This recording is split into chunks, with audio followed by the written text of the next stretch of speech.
Order number 1, administration of oath. Order number 2, communication from the chair. Order number 3, messages. Order number 4, petitions. Order number 5, papers. Majority Leader.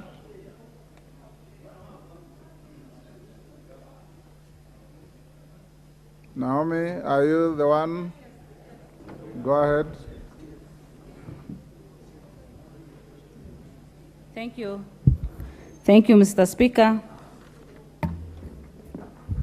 Honorable Speaker, I beg to lay the following papers on the table of the House today, Tuesday, 25th July, 2023. Number 1, draft of Veterinary Surgeons and Veterinary Paraprofessionals Act. Veterinary Memorandum from the Ministry of Agriculture and Livestock Development. Number 2, reports of the Auditor General and financial statement of Kenya universities and colleges, central placement service staff mortgage and car loan scheme for the year ending 30th June 2018, 2019, 2020, 2021, and the certificates therein. Number 3, reports of the Auditor General and financial statement of Laikipia East Technical and Vocational Training College for the years ending 30th June 2019, 2020, 2021, and 2022, and the certificates therein. Number 4, observation reports for the 2022 general elections in Kenya from Elections Observation Group. Number 5, annual reports and financial statement of Pwani University for the year ended 30th June 2022 from Pwani University. Number 6, reports of Auditor General and financial statements in respect of the following institution for the year ended 30th June 2022 and certificates therein. A, Kianja Technical and Vocational Training Center. B, Katito Technical and Vocational Center. C, Achego Vocational Training Center. D, Chemasiri Technical and Vocational College. E, Ndia Technical and Vocational College. F, Tetu Technical and Vocational College. G, Ngong Technical and Vocational College. H, Gatanga Technical and Vocational College. I, Chanzewe Technical and Vocational College. J, Narok South Technical and Vocational College. Gay Gatundu South Technical and Vocational College. I, Manyora Technical and Vocational College. M, Bunyala Technical and Vocational College. N, Ugunja Technical and Vocational College. O, Nyakach Technical and Vocational College. P, Bureti Technical Training Institute. Q, Bumbe Technical Training Institute. R, Matili Technical Training Institute. S, Securo Technical Training Institute. T, Sotek Technical Training Institute. U, Wote Technical Training Institute. V, Masai Technical Training Institute. W, Konoin Technical Training Institute. X, Michuki Technical Training Institute. Y, Kenya Urban Roads Authority. And Z, Higher Educational Loans Board. Mr. Speaker, I lay. Thank you. Honorable Wako, Chairperson, Committee on Delegated Legislation. Chepkonga. Thank you, Honorable Speaker. Honorable Speaker, I beg to lay the following paper on the table of the House today, Tuesday, 25th July 2023. Report of the Committee on Delegated Legislation on its consideration of the exercise duty exercisable goods management system amendment regulations 2023, legal notice number 30 of 2023. I thank you, Mr. Speaker.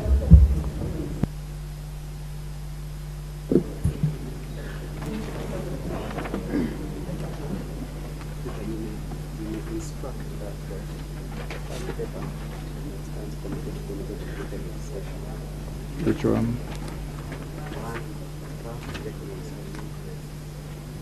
Ah, okay. Honorable members, the first paper to be laid, the draft Veterinary Surgeons and Veterinary Paraprofessionals Act paper will be referred to Delegated Legislation Committee for consideration.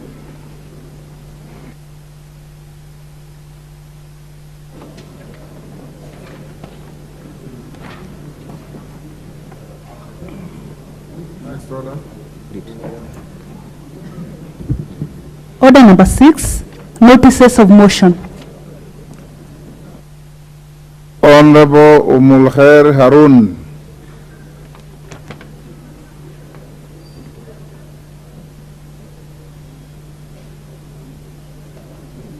Umulkhair? That is not Umulkhair? Yeah? No, the member sitting behind Professor Barto. Isn't she called Umulkhair? Or she's not the one? Okay, the nominated Umulkhair. Okay, the member is not here. We'll stay her motion to tomorrow. Chairperson, Committee on Delegated Legislation.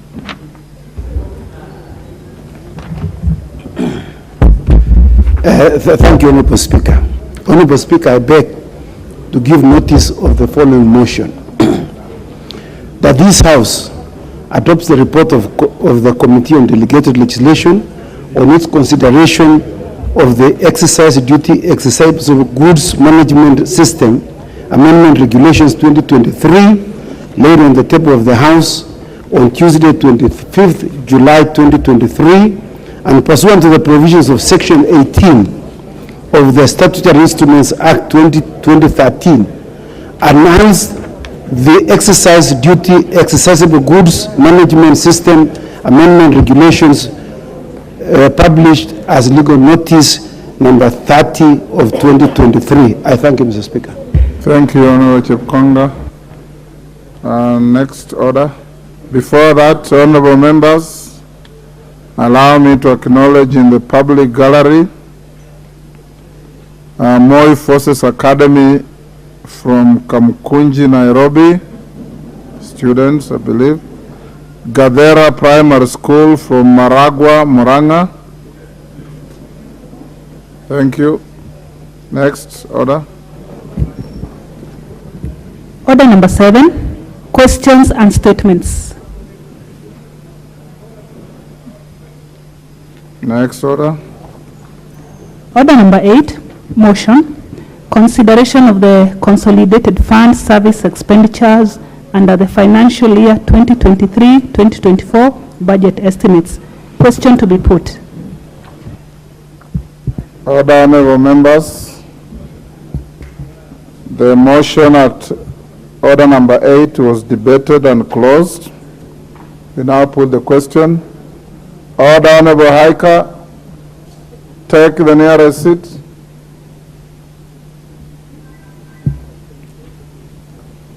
The question is that this House adopts the report of the Public Debt and Privatization Committee on its consideration of the Consolidated Fund service expenditures under the financial year 2023-2024 budget estimates laid on the table of the House on Wednesday, 21st June 2023.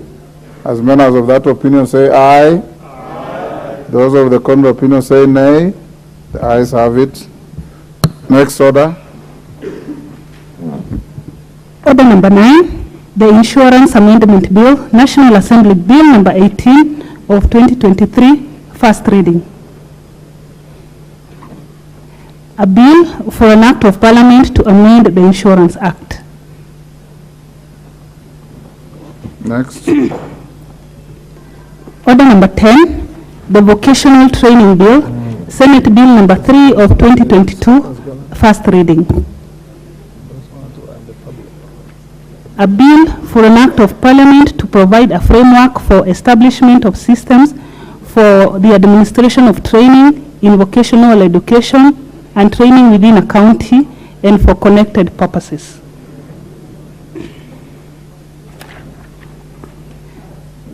Order number 11, motion, consideration of a value-added tax, electronic, internet, and digital marketplace supply regulations 2023. Honorable members, before the Honorable Chepkonga moves the motion, in the House Business Committee today, we noted that there is a backlog of private members' business. Lots of motions and bills numbering in the hundreds are queuing for processing through the House. Consequent upon that, it was agreed that tomorrow, Wednesday, after question time, we will slot some 2 to 3 hours to continue with members' private business. Those of you with motions and bills, if they will be on the order paper, be available in the House to prosecute your business.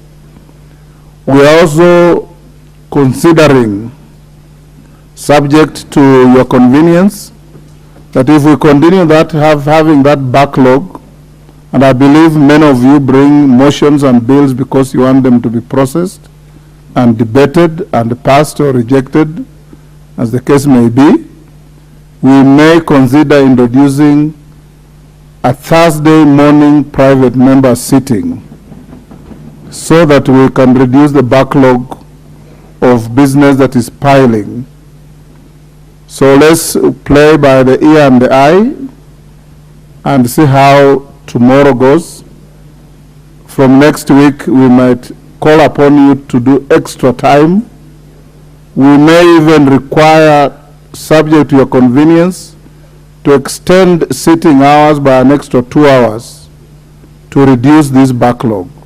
So all members with private business that is queuing at the table office and in the House, be available at short notice to prosecute your business. Thank you.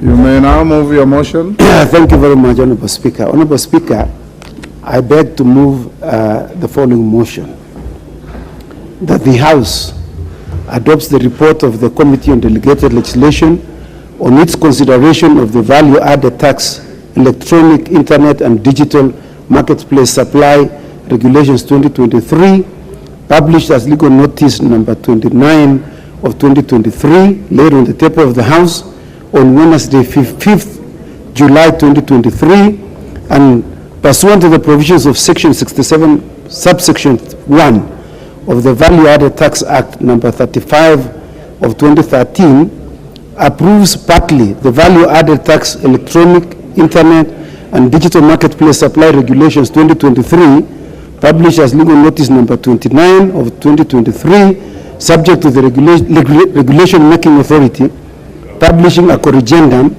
to rectify the error in the provision on offenses under Regulation 14.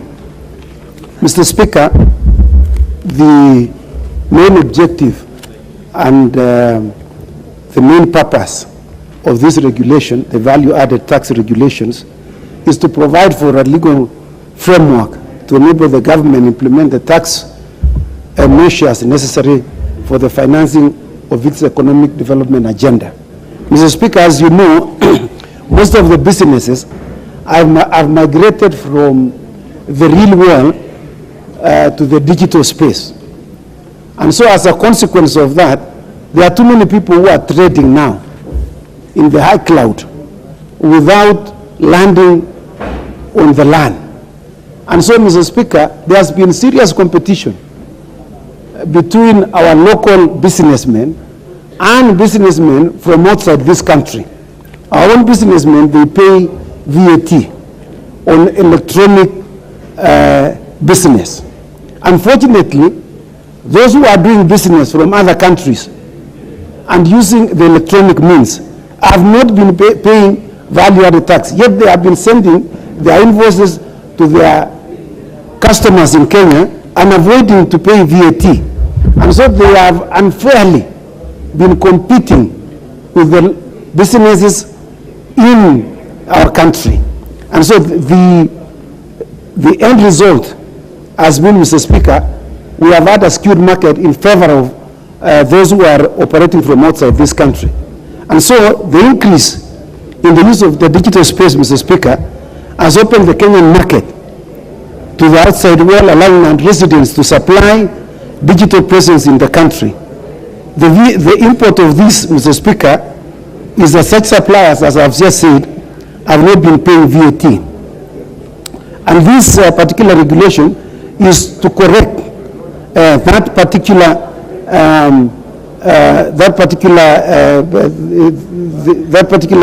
mismatch between the local market and the digital market operating outside this country. So the necessity of the amendment, Mr. Speaker, of this VAT regulation is to ensure non-resident suppliers who account for a large percentage of the digital marketplace in Kenya must register and account for VAT on supplies made in Kenya. The committee, Mr. Speaker, scrutinized the regulations in accordance with the Constitution, the Interpretation and General Provisions Act Cap 2, the VAT Act number 35 of 2013, and the Statutory Instruments Act number 16 of 2013. The committee noted that the value-added tax regulations seeks to provide for the legal framework to enable the government to implement the tax measures for financing its economic development agenda. The regulation, Mr. Speaker, seeks to ensure that the non-residents who account for a very large part of the business in this particular sector are registered as VATable in this country. Mr. Speaker, we considered a number of parameters with regard to these regulations. And among them, Mr. Speaker, just to mention three of them, that these regulations were published on the 14th of April 2023, and therefore they comply with the Statutory Instruments Act that requires that the regulations must be forwarded to the National Assembly within 7 days of its publication. The second thing that we considered, Mr. Speaker, is the adequacy and sufficiency of public participation and consultation by the regulatory making authority, so that they must comply with Article 10 and Article 118 of the Constitution.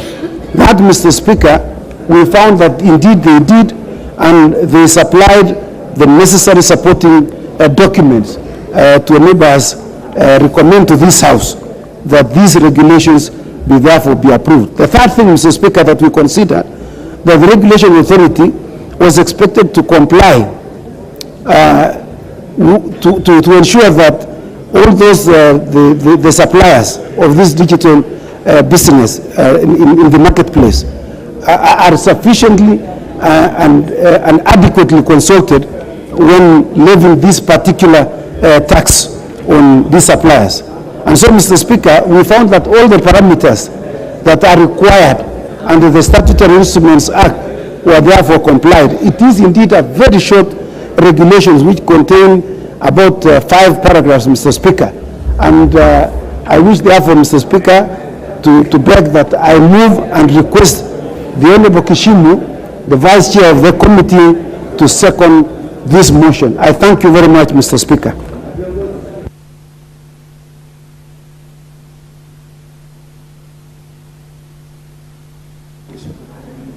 Who is seconding? Vice Chair, Honorable Kishimu. Give him the mic.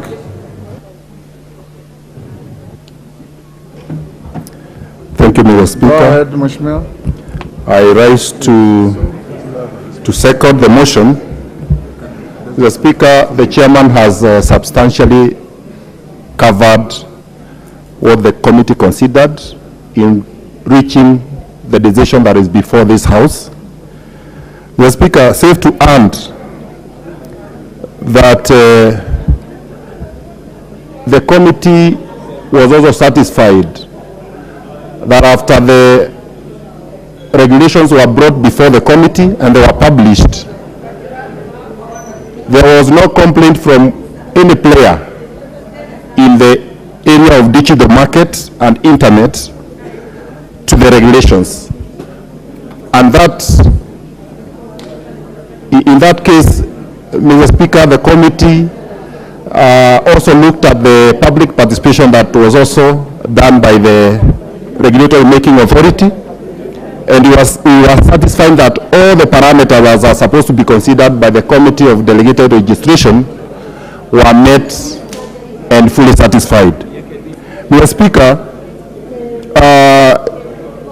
these regulations, I must buttress that they are supposed to capture those people that have been operating within the digital market and paying nothing in the coffers of the government through the regime of the value-added tax. And these regulations now seek to net them and bring them within the ambit of the same, under the same level with those people that have not been operating within the digital space and the internet. Mr. Speaker, there might not be much to say about this because the Committee on Delegated Legislation's mandate is so limited into making sure that the regulations abide with the Constitution, the relevant statutes, and also public participation has been done, which I must confirm, as the chairman has said or has moved, that they were all adhered to. So, Mr. Speaker, without much ado, I seek to support and second the motion. Thank you, Mr. Speaker. Thank you, all the honorable members. I now propose the question, which is that this House adopts the report of the Committee on Delegated Legislation on its consideration of the value-added tax, electronic, internet, and digital marketplace supply regulations 2023 laid on the table of the House on Wednesday, 5th July 2023, and pursuant to the provision of Section 67 of the Value-Added Tax Act 2013, approves the value-added tax, electronic, internet, and digital marketplace supply regulations 2023, published as legal notice number 29 of 2023. Before that, allow me to acknowledge the following schools in the public gallery: Don Bosco Secondary School, Manyata, Embu; Moran High School, Laikipia West, Laikipia; and from the Speaker's Gallery, Chesnende Girls Secondary School, Kipkelion East, Kericho. The Honorable Cherorot, the member for Kipkelion East, has asked me to give him a minute to acknowledge the students. On our behalf, acknowledge all the schools. The Manyata MP is also here. So you have 2 minutes, Cherorot. Thank you, Mr. Speaker, for giving me this unique opportunity to welcome all the schools who have visited our gallery this afternoon. More so, Mr. Speaker, the girls from my constituency, Kipkelion East. And I want to encourage our students, Mr. Speaker, to take that opportunity and make use of their visit to Parliament to familiarize themselves with the functions of the government. In addition to that, Mr. Speaker, I want also to take this opportunity to thank you and His Excellency the Deputy President for coming to condole with us in our constituency, or in my constituency, during the grisly accident which happened at Londiani Junction. I want also to extend my gratitude to my fellow members who came also to condole with us. Mr. Speaker, I want also to thank the government for assisting, and I want also to take this opportunity, Mr. Speaker, also to support the motion or the approval of the digital and electronic tax, added tax, Mr. Speaker. because that will go a long way in helping our youth. So Thank you so much, is Mr. not Speaker. open for debate yet. Member for Manyata, Thank you, Honorable Speaker, for this opportunity 2 minutes. to welcome all the students and visitors in the gallery, especially, Honorable Speaker, my good friends from Don Bosco High School, Manyata Constituency, and also a young school called Camview Secondary School that is in the Senate. And Honorable Speaker, I want to tell them that this is a house that is very keen to see the improvement of education and ensuring that our students get the best they can get. Honorable Speaker, I want to say that this is the same house that has passed the biggest budget in the education sector ever since this country was given independence in 1963. And this is, Honorable Speaker, so that we can see an improvement in what we are doing in the education sector, and also at the same time get our young people ready to face the world by having them equipped with the right Honorable Speaker, skills to face the skills. Honorable Speaker, Don Bosco High School is one of those schools that has been catering for our very needy students, especially with a lot of equipments, because it's a missionary school, Honorable Speaker. So I want to also commend the runners of that school who are missionaries, and I would really like to say that we shall ensure we continue supporting our school system and ensure that our school system get to the best that we can get, Honorable Speaker. Welcome all. Thank you very much. Thank you. All the honorable members, my screen is full. I don't know if it's full for the delegated legislation debate or it's full as usual. Okay. Bukose?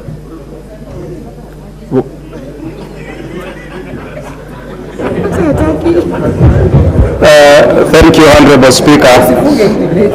Honorable Speaker, I want to support the amendment on regulations as brought by Honorable Chepkonga, the Chair of the Delegated Legislation, on to approve the value-added tax on electronic, internet and digital marketplace supply regulations 2023 as published in the legal notice number 29 of 2023. Honorable Speaker, when you look at those regulations, I think it's only 5 paragraphs in which it needs to be done, and just to appreciate that, I think there must be some bit of fairness, Honorable Speaker, in terms of VAT, and I know this is when it comes to VAT, I know it brings a lot of challenges to some of the people, because they realize that maybe the government needs to be supported not to be able to collect some money, so that it fails and they have something to say in the next elections. But I want to tell them to hold their horses and allow the government to perform its duties, because every government has a responsibility to collect taxes, to be able to make sure that its employees are well taken care of, to make sure that services are provided to wananchi. Because, Honorable Speaker, when all of us as members of Parliament demand that all the money for CDF has to be remitted to our various accounts, so that we can be able to make sure that our projects are completed. Just as we have resumed from our short recess, Honorable Speaker, many of us are happy that many of our projects are continuing. But it's because the government was able to, whatever taxes they collected, they are able to remit all the money that each member required in his constituency to perform his CTF functions. So with those few remarks, Honorable Speaker, I support these regulations. Thank you, Honorable Wandai. Speaker, let me just make a few comments on this motion. Okay. On this motion, and I take note of the fact that it is coming shortly after the forceful passage of the Finance Bill 2023. Mr. Speaker, in principle, trying to look for areas to get additional taxes is not a bad thing, especially these areas that have previously not been exploited, especially the electronic, internet and digital market places. It is a good thing. And in fact, how I wish this kind of thinking should have informed the drafting of the now ill-fated finance bill. Because any government that is considerate of the plight of its people must think twice before bringing on board or before effecting additional taxes on the people. It makes much more sense trying to look for areas which are previously not taxed and then tax them, as opposed to continually adding taxes, more and more taxes on an already overburdened populace. Mr. Speaker. So this should have been the best approach, rather than going to fuel and increasing the VAT twofold, actually doubling VAT on fuel. Yet you have got other areas you could have explored, like you're attempting to do these regulations now. So that is my point. That in the future, those mandarins in this government should be more considerate of the plight of the ordinary mwananchi who is suffering under the burden of taxes. Mr. Speaker, I am also saddened to note, of course, even as we debate this, you know, we live in a country that is governed by the rule of law. One of the cardinal principles, indeed, values in the Constitution 2010 is that every citizen, I think at Article 3, every citizen is under an obligation to respect the Constitution and I believe enabling laws.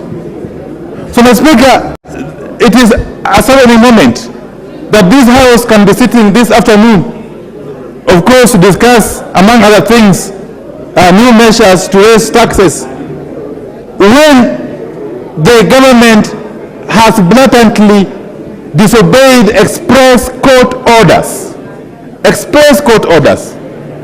which suspended the personalization of the Finance Act 2023. It is indeed a very sad day that we could be here sitting and talking normally, as if things are normal. What message are we sending to the people? What message are we sending to the international community? What message are we sending to possible future investors in this country? If a whole government can blatantly disregard an express court order, by now I would have expected the Honorable Kimani Chungwa, my good friend, to invite the Attorney General here to explain to the Kenyan people through their representatives in this House why the government has refused to obey an express court order which has suspended the operationalization of the Finance Act 2023. As we sit here, Mr. Speaker, Kenyans are being charged extra taxes when they buy fuel. A taxation which is outrightly unconstitutional and illegal based on the express court order. What example are you showing the world, you people in Kenya Kwanza? What example are you showing us? Yes, Majority Leader. Give him the mic. Honorable Speaker, Thank you. I raise on a point of order, Honorable Speaker, because I know the leader of minority is a newly crowned lawyer, and I am not one. So lawyers are never he ought to know better than me. Lawyers are never crowned, the majority leader. They are not crowned. They are admitted to the bar. Maybe it's because he's yet to be admitted to the bar. And I'm sure when he gets admitted to the bar and joins your ranks and that of senior counsel Otiende Amolo, he will be privy to the rule of sub judice, because the matters now that he's going into are matters that he very well knows, are matters before court, and they are ably represented by senior counsel Otiende Amolo. I'm sure the leader of minority, since he has not been admitted to the bar, he's yet to appear in court.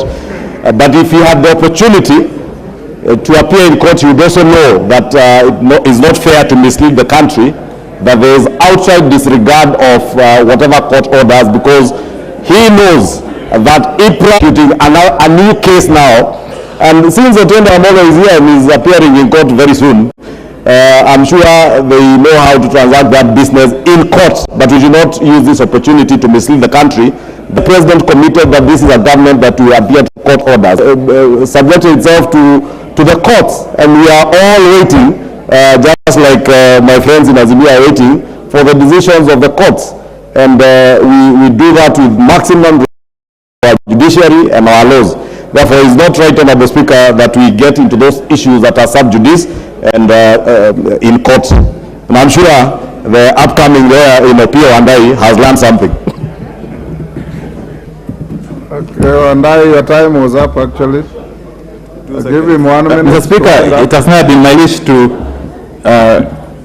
get into matters which are sub judice in this house. But, Mr. Speaker, it is clear, really, it's common knowledge that once a court makes a pronouncement on a matter, unless it is valid, otherwise overturned through a legal process, it remains an order, and therefore the Kenya Kwanza government must comply with that court order. But again, Mr. Speaker, your time is up. If you tell us to go to court, and yet the court as of late now been captured, you see now the police have taken over the court. They're not allowing anybody to go to the courtroom. You saw the police actually physically manhandling journalists, litigants the other day in the Milimani Law Court. Something is definitely wrong with the management of. Thank you. This. Madam Wangari.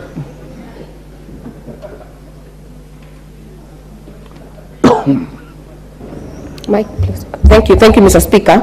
I rise to support this report by the Committee of Delegated Legislation, and I support because, first of all, the anchoring law is the PFM Act. That is why, even with approval, these regulations have to find their way to this house. And Mr. Speaker, just a perusal of the short regulations is that they are basically trying to equalize and bring equity to the digital space, so that if Kenyans are paying tax, why would we exempt external people and people who are international and become unfair to our own? So I support that, Mr. Speaker. And secondly, I want to support the Committee of Delegated Legislation, because we have seen in the former regime, like 12th Parliament, Mr. Speaker, we had a lot of mischief from the executive by using regulations as a backdoor way to regulate and make serious ramification laws through this house, Mr. Speaker. So I pray that the Delegated Legislation Committee, even if you don't have the mandate to amend regulations,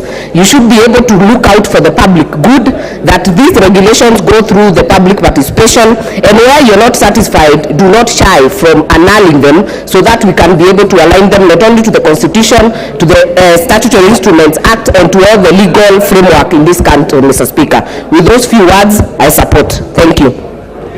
Thank you, Honorable Oundo. Honorable Speaker, allow me also to stand here and support the report by the Committee on Delegated Legislation in respect to the value-added tax, electronic, internet and digital market supply regulations 2023. Honorable Speaker, in a typical environment, you try to expand the tax net, you try to expand the tax bracket, so that you bring as many people, as many players into the bracket of paying taxes, and avoid situations whereby you have a tax individual Kenyans doing their business. Honorable Speaker, there is a lot of traffic in the digital space, especially by the young people and even as the older ones. There is so much money being made, there is so much revenue, and there is also employment, and hence, therefore, as we always say, whatever you earn, you must render to public good for the purpose also for enhancing social welfare. Honorable Speaker, the problem in this country has never been paying the taxes. The problem has essentially been the way taxes are structured. Many of them we don't achieve equity and are burdensome to some category of people. But most importantly and most annoyingly, the taxes of the people of Kenya never end up doing what you're supposed to do, and that's why forever you will only find resistance on the amount of taxes that we are asked to pay. As I conclude, Honorable Speaker, must also commend the Committee of Delegated Legislation, which me, I, and you were the opportunity to see in the 12th Parliament. And at the first point that we must always look at, has there been public participation? And public participation, Honorable Speaker, should not just be a farce, should not be a facade, must be meaningful public participation. It was hopeless to go for public participation. Kenyans tell you this, and then you come to this Parliament or the floor of the House and tell you that Kenyans told you nothing. Just in the concluded phase of the finance bill, Kenyans were very categorical, and even the subsequent opinion polls have been very clear that Kenyans, 71% of the Kenyans oppose the way things are being done, the mode of imposing taxation on people of Kenya.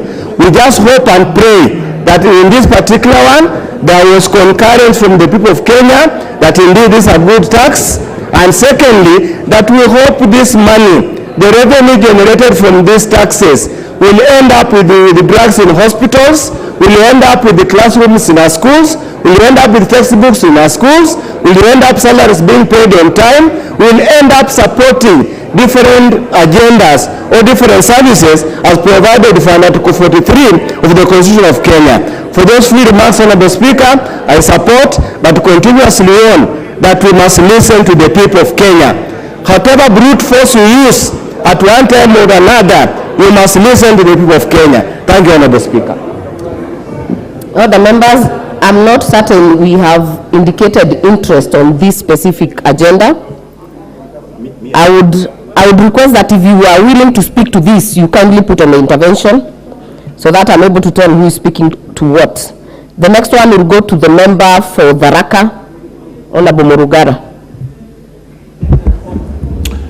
May I please, Madam Speaker, I wish to raise the understanding order 95 because we've listened carefully to debate in support and call upon the mover of the motion to reply so that we can move on to the next most important business. So understanding order number 95, I seek to you call upon the mover to reply.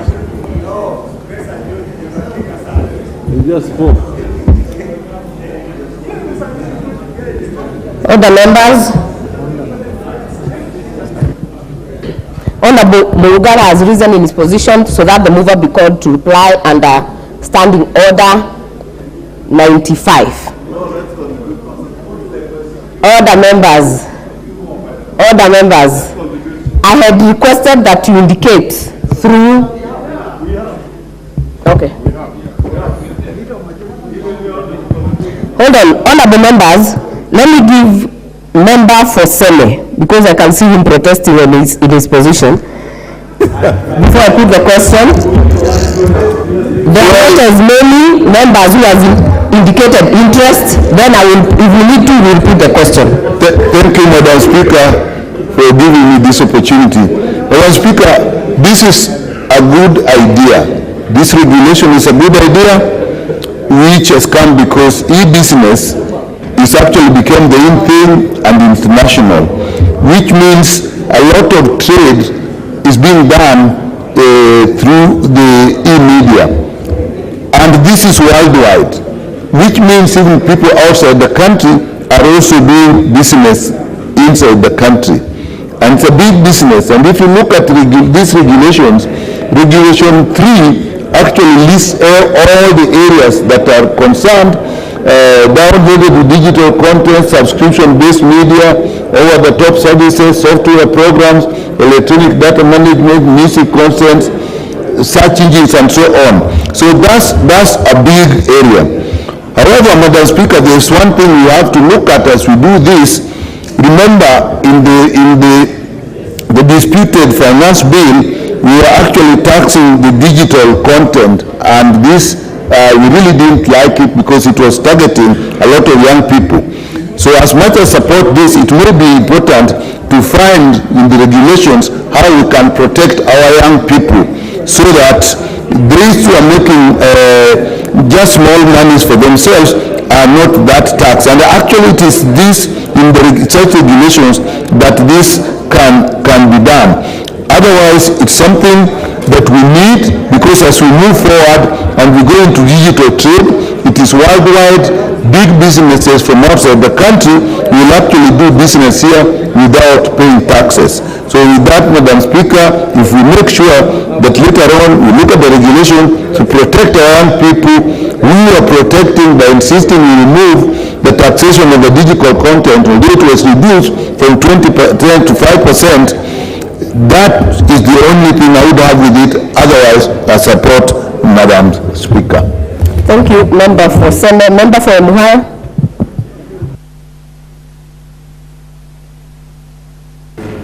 Honorable Speaker, thank you. I think I arise to support this. One, let me begin by congratulating the Committee on Delegated Business, because it's bringing now order into this sector of dealing with the regulations, so that all of them go through the committee before they are actualized by those who make them, because we had had a situation whereby authorities or ministers were making laws without those laws going through Parliament.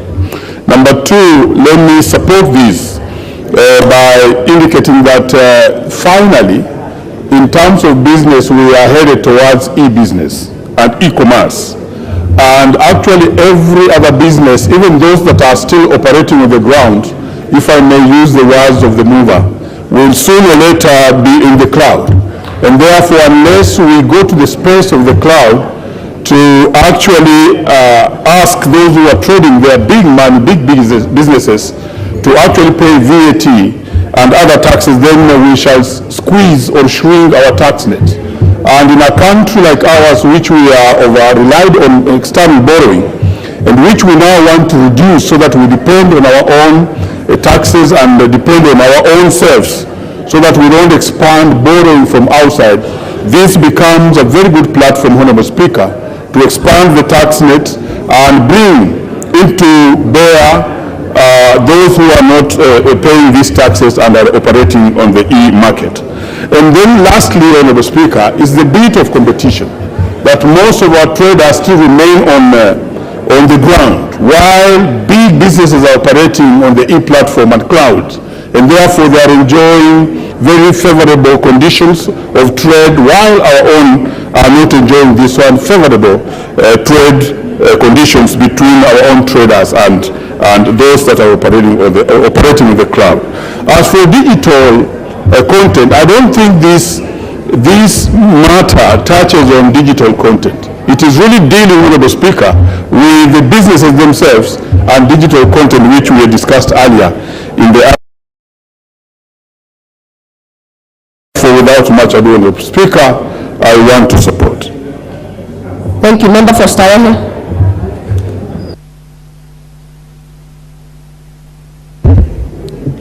Thank you, Madam Speaker, for giving me this opportunity to contribute and support this motion.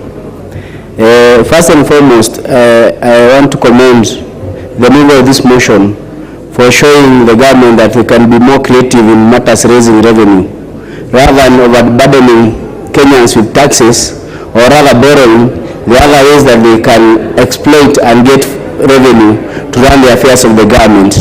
I think it's a move in the right direction, where we're talking about equity in the market, in the online marketing space. I think these are kind of motion that we should embrace, so that we can protect our very infant creative industry by making sure we have a level playing field, by introducing VAT on content or on businesses that are conducted by non-residents of Kenya, we protect our businesses, we protect our content creators, and I think if we get more proactive motions like this, we can be able to take this country further.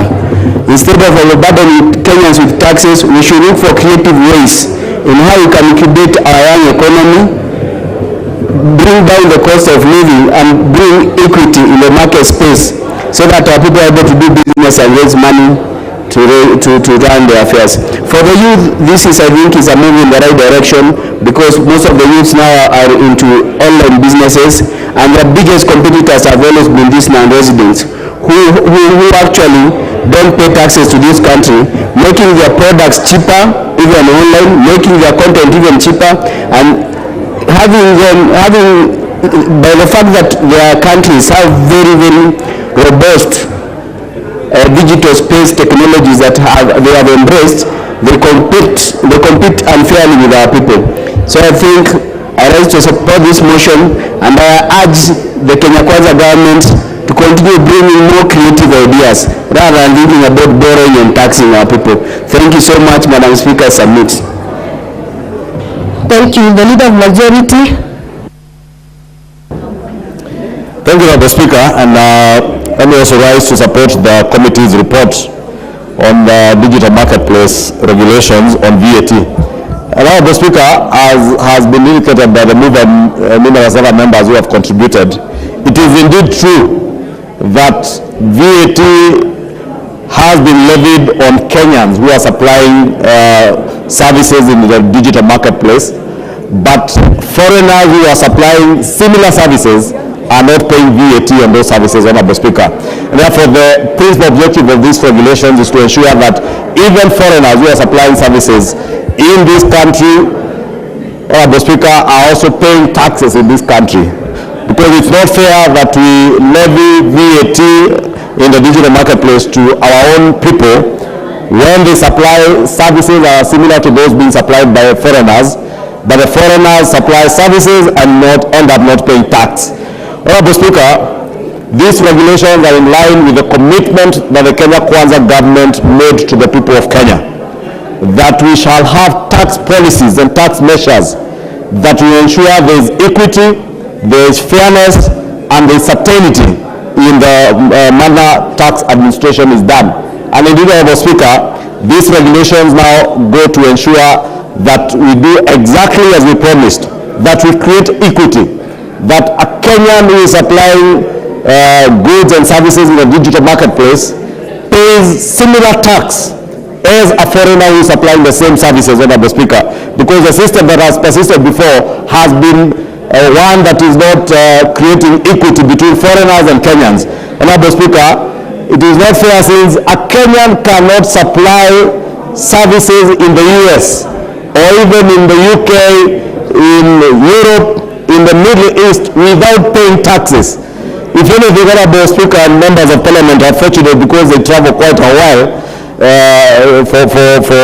quite often, not a while, quite often, Honorable Speaker, to these countries in the West, and they know whatever little thing you do, even when you shop online, when you get a service delivered to you, whether it's Uber, whether it is something to do with other services, even in the hotels where you're working and you're doing online, the first thing you do is that there is a tax element to it, and that tax is collected upfront, whether you pay with your local card or your international cards, Honorable Speaker. And therefore, there was no equity before, and now we are creating that equity by ensuring that just as we pay taxes when we access services from those countries outside of our own borders, Honorable Speaker, even foreigners who will now supply services here will pay taxes to the Kenyan Revenue Services, Honorable Speaker, or to KRA in terms of VAT. Two, Honorable Speaker, is about fairness. And it is one of the principles of taxation that a tax administration system must also create fairness, and therefore a system that is not unfair. These regulations are creating that fairness. And there is also certainty, Honorable Speaker. Whether you are in this country, whether you are outside, foreigners will be able to know what is our tax regime, VAT rates, They will be able to know for what services are you liable to pay VAT, and therefore they also be complying with our own tax laws as they comply with tax laws in their own countries. Because, Mr. Speaker, it's also interesting that many of these companies and corporations that offer digital marketplace services are paying taxes and paying very heavy taxes back in their home countries, including excise duty. Honorable Speaker, but when they come here, they don't even pay that VAT. Therefore, Honorable Speaker, this will indeed, in a great way, not just aid in creating fairness, equity, and certainty in the tax administration process, but also ensure, Honorable Speaker, that the Kenyan government is able to tap into new sources of revenue, Honorable Speaker. And that again is a commitment that we made, and the President has made that commitment that will be innovative in creating new tax measures, Honorable Speaker, that will ensure we do not overburden Kenyans, Honorable Speaker, with huge taxes. And I am happy that now even those of us in the minority now are appreciating the need to collect more taxes so that we do not overburden our people with a huge debt burden, Honorable Speaker. And this can only happen by innovative ways of creating or widening the tax base. And I remember during the Finance Act debate, Finance Bill debate, Honorable Speaker, many people challenge government, be innovative, create new ways of 30 seconds, wind up, leader emergency. Honorable Speaker, I was saying to be innovative, to tap into new ways, Honorable Speaker. And when we spoke about bottom-up transformation agenda, Honorable Speaker, and we said we will be able to expand the tax base. This is part of that expansion of our tax base to be able to tap into new sources of revenue to finance government operations, Honorable Speaker. And with those many remarks, I beg to support. Honorable Justice Kemei, member for Sigoret Soin. Thank you, Madam Speaker, for the opportunity you've given me so that I can also add my voice on this report. First and foremost, Madam Speaker, I want to support the report that has been brought to the House by Honorable Chepkonga. My colleagues have talked about equity, fairness, and other principles or values, Madam Speaker. I wish just to point out that this particular report actually levels the playing field in terms of trade. A large volume of trade at the moment, Madam Speaker, is transacted through the digital platform.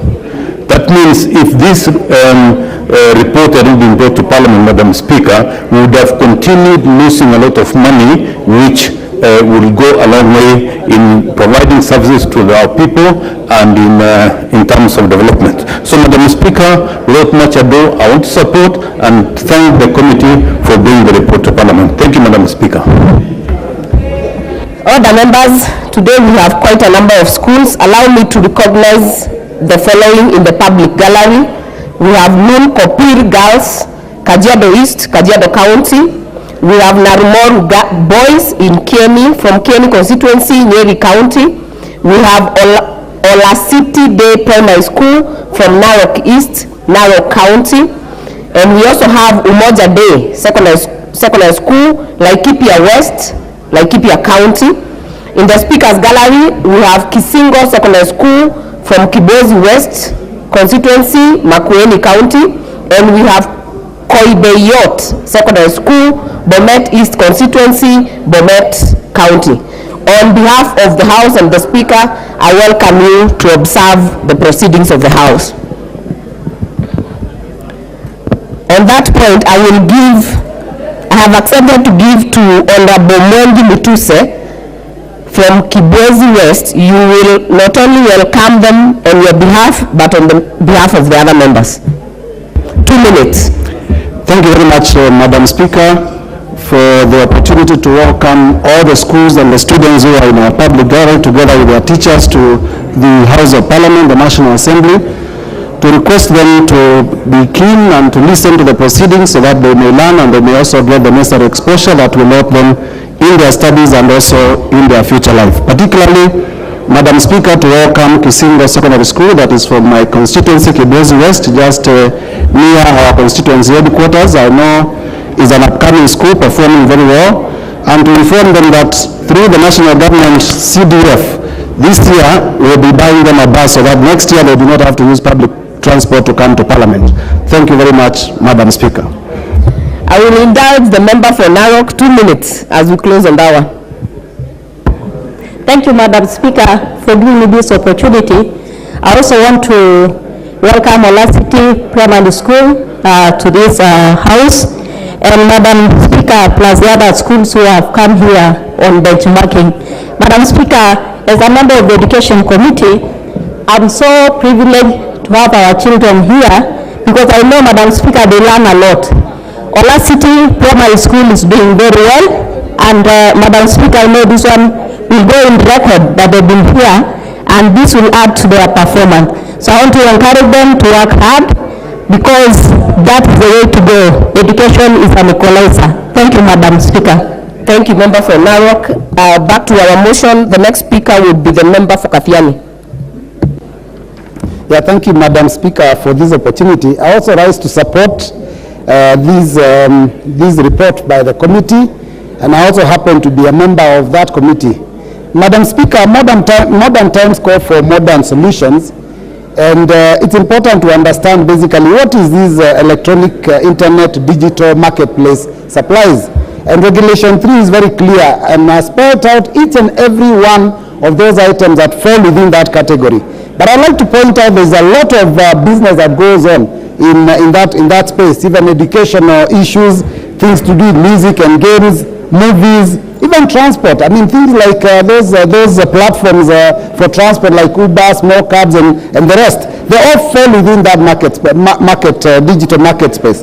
But Madam Speaker, as some of our speakers have said before, the foreign multinationals have not been paying VAT on trading in Kenya and doing their business here. But when we trade with them, we are supposed to be able to pay VAT. So basically what this thing has done is that it has actually leveled the playing field. We are able to, we pay taxes to them, they also pay taxes to us. Madam Speaker, the issue of double standards is one of those things that we must always try and get rid of in our deliberations and in all our actions. I saw recently an example of double standards when KENYA have said that you cannot do demonstrations, but then the members of KENYA are allowed to do demonstrations. In fact, even some of the members walking around wielding weapons, and nobody talks about it, nobody takes action against them. But when it comes to members of AZIMIO, any small attempt to even meet 2-3 people, it is faced with serious attacks. So, Madam Speaker, just like the way we are dealing with these regulations, let us ensure that there is a level playing field in everything. Madam Speaker, again, it is also a very good concept because we are being creative in collection of taxes. We are being creative because we've looked at other ways. How else can we collect money? Instead of overburdening that Kenyan who has already been so hard hit by the cost of living. So we've gone out and come up with a regulation that is going to give us money from multinationals, and it's not coming from the local Kenyans. So that's a very good concept. And so we must also be creative how we handle our situation as a country. Even issues of demonstrations, how do we handle them? We cannot be barbaric, we cannot be primitive and be fighting and clobbering Kenyans, because of demonstrations. Let us be creative when we are looking for money. Let us be creative also when we are handling Kenyans. So let's say no further bloodshed. Madam Speaker, I support. Other members, as I had indicated on this motion, if you're willing to contribute to this one, you put on the intervention. I only have 2 members pending, and then we will call the mover to reply if there is no other interest. Member for Kwanza, Honorable Ferdinand Wanyoni. Madam Speaker, thank you so much for the opportunity. I want to take this opportunity to say thank you for this committee for bringing up this because it appears they are doing business here without collecting taxes, which actually is not the right thing to do. Therefore, I think we support this proposal because one, people are operating outside the regulations, and therefore I think that's how we have been losing the income, we have been losing the value for money. And I want to agree with my friend here. We are now being creative. It's a way of looking for money. Of course, this is not punitive. one should not take this as a punitive move, but way of looking for money outside the box. And I think it's also that the foreigners were actually bringing in some goods here without being taxed. And that again is an issue of tax collection. And therefore, I think, Madam Speaker, I want to take this opportunity to thank the committee and ask them to go to cast the net wider so they can be able to get as many operations coming out there and doing within to do pay some taxes for whatever business they are doing in the country. And therefore, I want to take this opportunity to thank the committee and I support. Thank you. Member for Sirisia. Thank you very much, Honorable Speaker, for giving me also a chance to contribute on this very important motion. Honorable Speaker, many of us in this country, Madam Speaker, have not been paying tax the way we can see. Madam Speaker, this is the only way to go. And I believe that our country is now coming up, and the digital space, Madam Speaker, is going to help this country at least to collect enough revenue from everywhere, every corner, so that we will not be borrowing much from outside. Madam Speaker, this regulation is good because it is trying to create space for so many things. Even internet has been helping in so many aspects, and I believe, Madam Speaker, that taxes in these developed countries, Madam Speaker, taxes is a must to every citizen. And in this country, Madam Speaker, many people, many business people have been waiting to pay tax.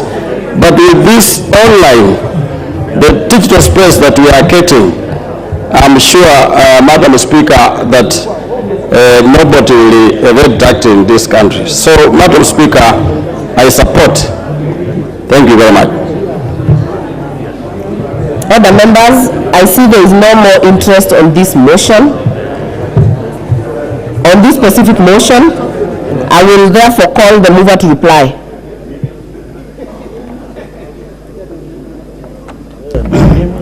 Thank you very much, Madam Speaker. Madam Speaker, I'd like to thank all members who have ably contributed to this motion. Madam Speaker, the members have been very relevant in their contribution. However, Madam Speaker, I'd like to make a few clarifications. One, these regulations do not touch on the finance bill that is pending in the High Court. Madam Speaker, as you know, this government is law-abiding government. We cannot bring regulations or VAT increase through the back door. We are a law-abiding country, and we will also like the other people on the other side to be also law-abiding citizens. Madam Speaker, this particular regulation, as many members have just pointed out, will create equity in the market, will create fairness, and will create a level playing ground for all the players in the digital world. And so, Madam Speaker, I'd like to thank all the members who have contributed, and I therefore reply. Order, members. We have the requisite numbers. I therefore put the question that this House adopts the report of the Committee on Delegated Legislation on its consideration of the value-added tax, electronic, internet and digital marketplace supply regulations 2023, laid on the table of the House on Wednesday, 5th July 2023, and pursuant to the provisions of Section 67 of the Value-Added Tax 2013, approves that the value-added tax, electronic, internet and digital market supply Supply Regulations 2023, published as legal notice number 29 of 2023. As many as are of that opinion say aye. Aye. As many as have a contrary opinion say nay. The ayes have it. Next order.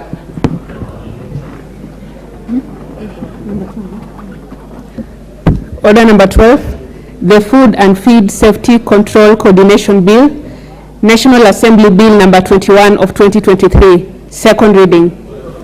Leader of Majority.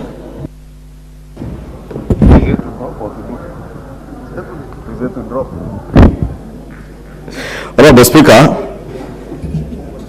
I beg your indulgence on the part of the House, Honorable Speaker, to skip order number 12, the Food and Feed Safety Control Coordination Bill, National Assembly Bill number 21 of 2023, the second reading of this bill, Honorable Speaker, because the committee, this bill, Honorable Speaker, is before two committees, the Committee of Health, and the Chair Health Committee was here, actually was supposed to do this, and the Committee on Agriculture, and they are still considering the report. Being a joint committee, they are not able to finish during the recess, but the Chair Health has indicated to me that they are meeting this week to try and finalize their report, and hopefully we'll be able to continue the second reading once they table their report, Honorable Speaker, and therefore beg that you do indulge us. Thank you. That order is therefore stood down. Next order. Order number 13, the National Rating Bill, National Assembly Bill number 55 of 2022, second reading. Majority Leader. Thank you, Honorable Speaker.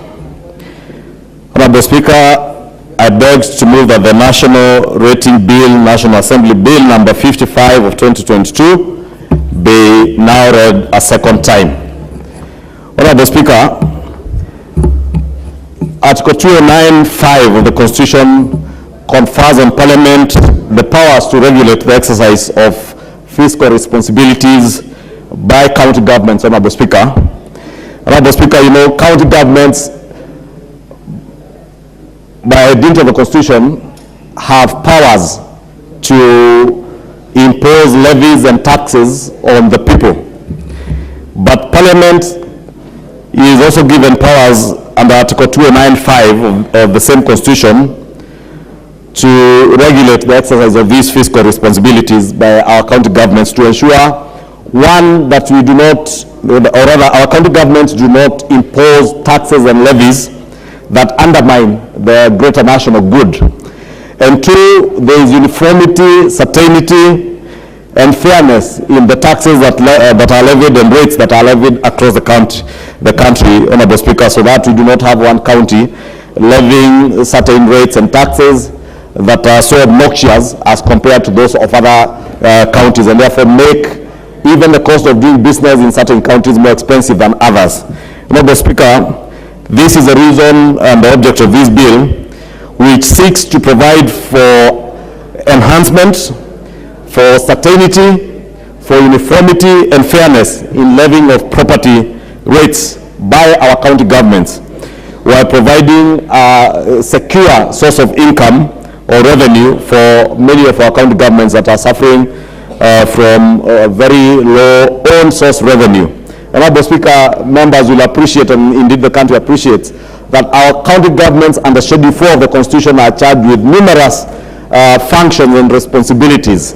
And Kenyans in our constituencies are waiting for all our county governments to offer them goods and services. And many of the people who expect goods and services, Honorable Speaker, are property owners and rateable properties, Honorable Speaker. But some of these properties, even in major cities like Nairobi, you will find a lot of non-uniformity and fairness in the manner in which people are paying rates. For instance, in Embakasi East constituency, where the Honorable Babu Owino comes from and represents the people, Honorable Speaker, you will find somebody with 5 acres in Embakasi East, because that's one of the constituencies within Nairobi where there are still large landowners.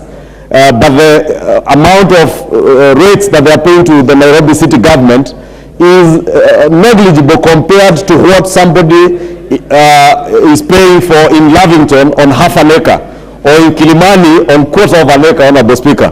And you also find, Honorable Speaker, in this country we have what are called slum landlords, but slum billionaires. You will find someone in Mukuru kwa Jenga or Mukuru kwa Ruben who owns 10 acres of Mabati structures and making probably 10 to 12 million shillings from very vulnerable and poor people who he does not even offer any sanitation facilities for. And that person, the rates you find them paying, because probably even the land is not adjudicated, is negligible. Yet a landlord who is in Kilimani on a block of flats sitting on an eighth of an acre is paying way much higher than even what they are able to collect in terms of rental income and income to themselves. And therefore it creates a situation where there is no uniformity, there is no fairness, and this bill therefore seeks to create that uniformity and fairness in levying of property taxes by county governments. Honorable Speaker, the bill also seeks to consolidate the valuation for Rating Act Cap 266 and the Rating Act Cap 267 into one, which will now be referred as the National Rating Act. And as I said, providing a comprehensive and uniform legislative framework that will regulate how all our county governments across the country levy rates and other levies that they may be levying to property owners. The bill, Honorable Speaker, also seeks to synchronize the terms and definitions in line with current definitions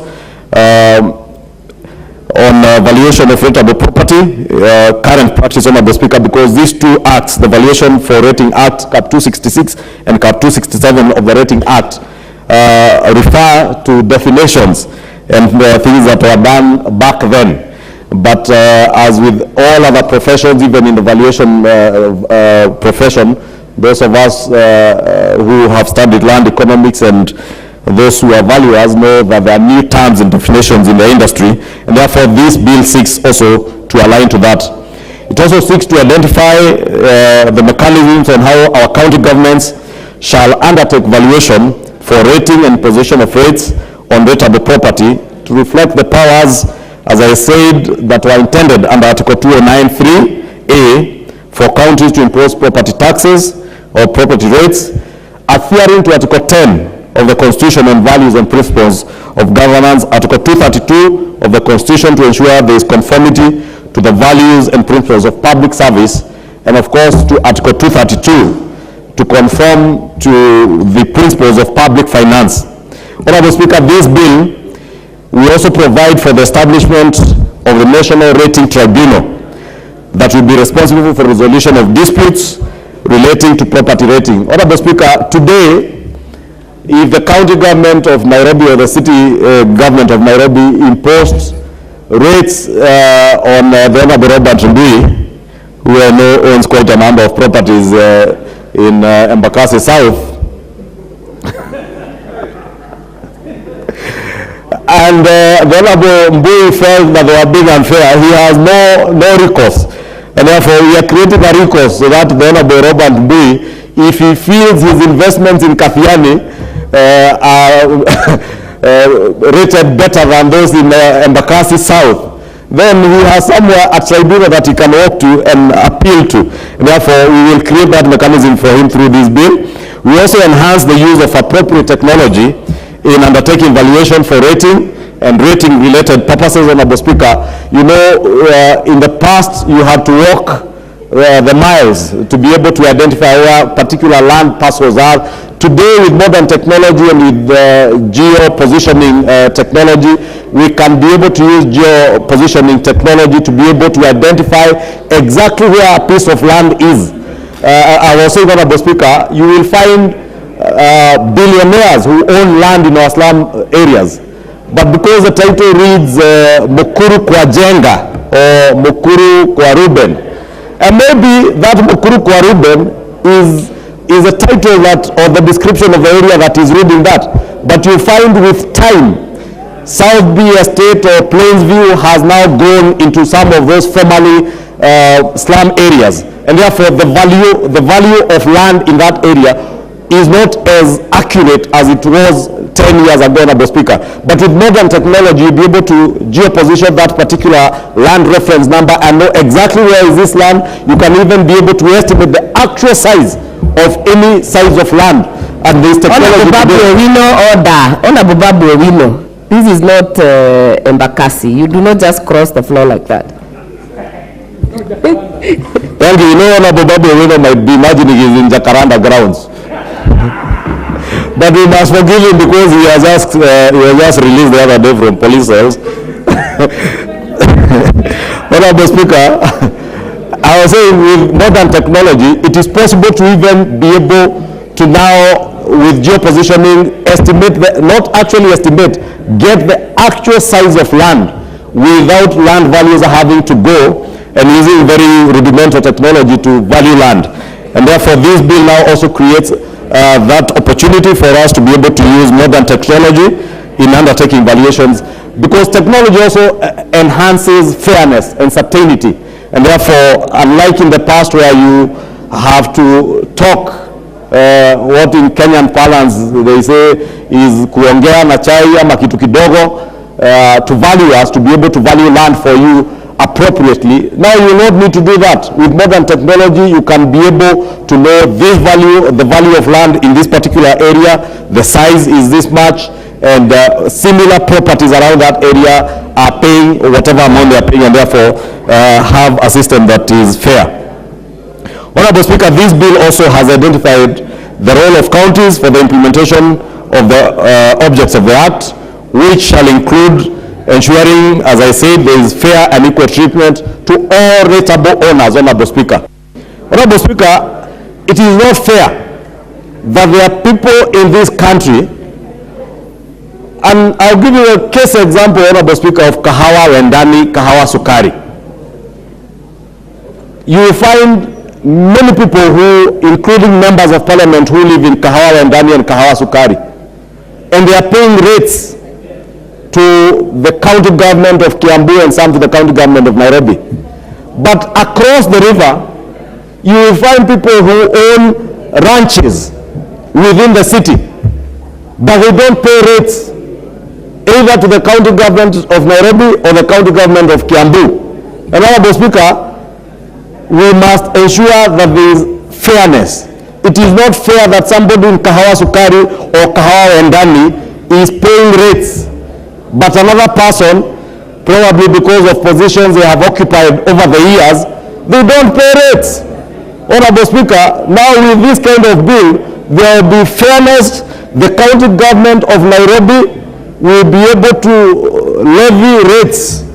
I know the member for Embakasi West, Honorable Mwenje, is getting itchy when I speak about these things. But it's only fair that every taxpayer pays their due taxes, even on land.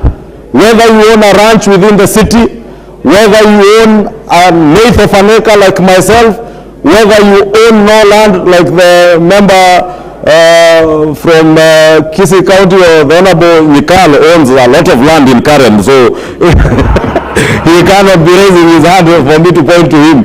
I meant the Honorable Elvis, who does not own land in Nairobi, but he owns land, huge chunks in Kisii.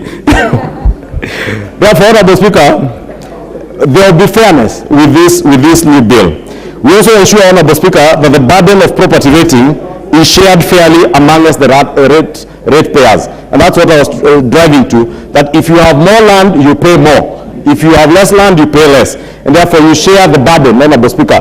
Because the only reason why levies and rates and taxes are levied on people is because you are the people, if you are property owners, you are the people enjoying the services that will be offered by the county governments. Kenyans are very quick at demanding services and supply of goods and services in their neighborhoods. And you've seen, Honorable Speaker, in the recent past, the upcoming of gated communities. All these gated communities are coming up, and the people who sell what they call, in my local language, buroti maguta maguta. And those who understand the language know what buroti maguta maguta is. those people who sell serviced plots, Honorable Speaker, will market those plots as service plots. And all they do is grade the Maram Road, put 5 poles of solar lighting, no provision of sewer services, no, they probably bring in one line of, and put one tap to show you that there is clean drinking water.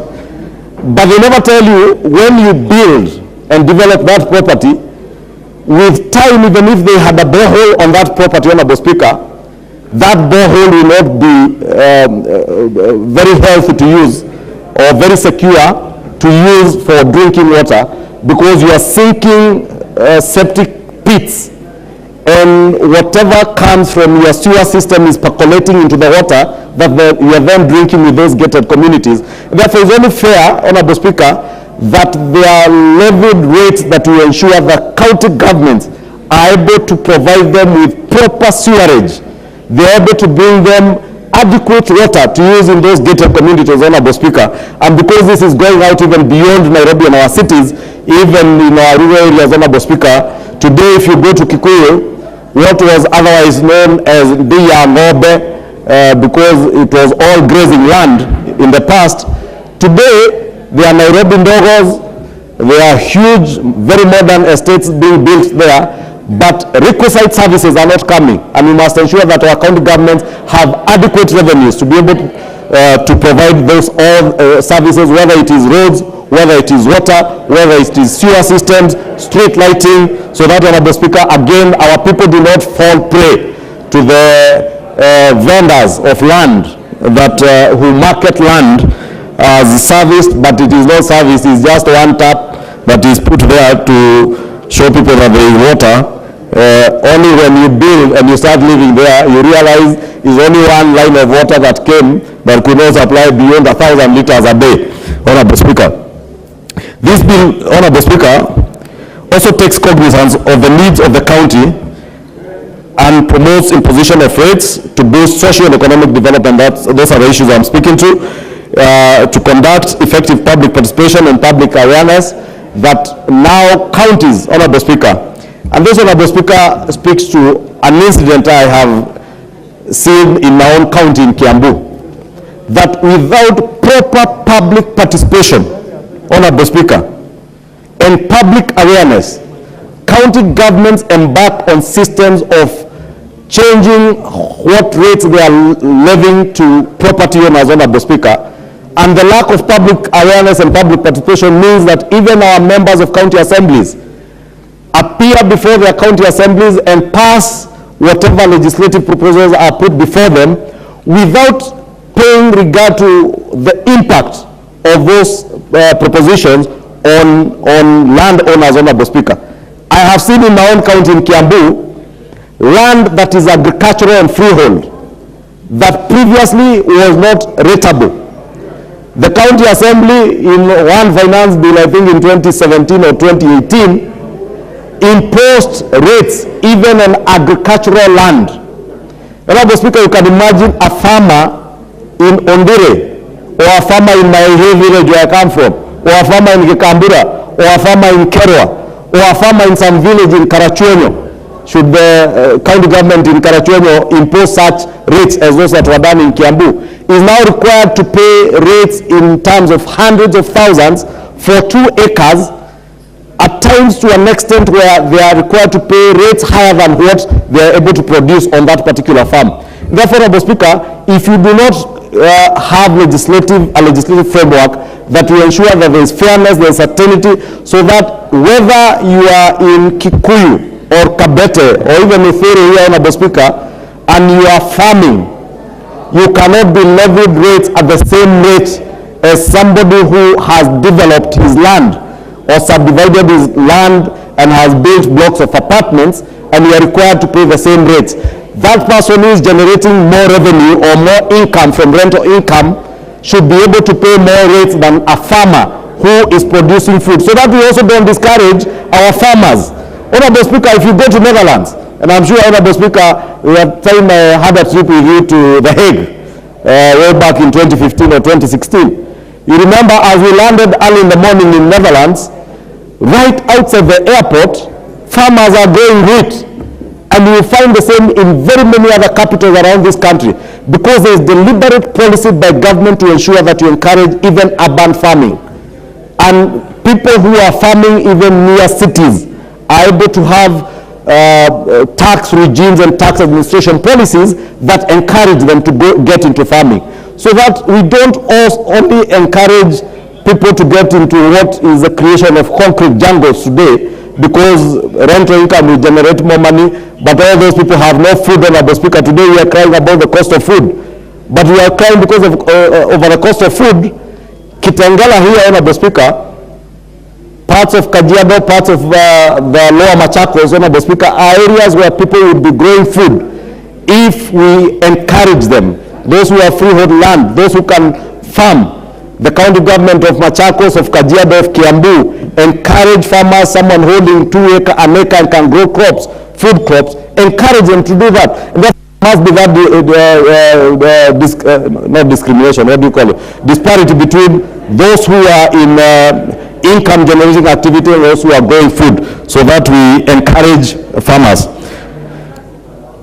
Honorable Speaker, this bill will also provide for a criteria for the determination of categories of, for instance, rateable properties for purposes of levying of different rates, and those that will be exempt rateable property uses. And Honorable Speaker, that's what I was speaking to. For instance, agricultural land, county governments could classify certain areas where there is agricultural land as exempt from paying property rates, because we want to encourage agriculture and food production. A county government could also determine, for instance, in Thika, that industries are what they want to encourage, and therefore create lower rates for industries and levy more for those who want to do housing and or even grow food crops. Those in Kisumu could decide that if you are creating landing bays around the lake, then you will enjoy lower property rates, so that you encourage investors to come and invest in our counties. Honorable Speaker, we also, through this bill, ensure that there is prudent and responsible use of funds collected for purposes of this act to enhance service delivery in our counties. So that, Honorable Speaker, there is also a clear, transparent, and accountable system in our county governments to ensure that whatever rates counties are collecting.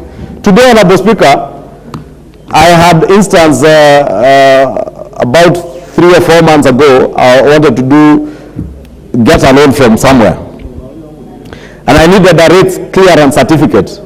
When you walk into the county government of Kiambu offices, depending on which officer you find which day and their moods, or what you have to offer them, you get different valuations.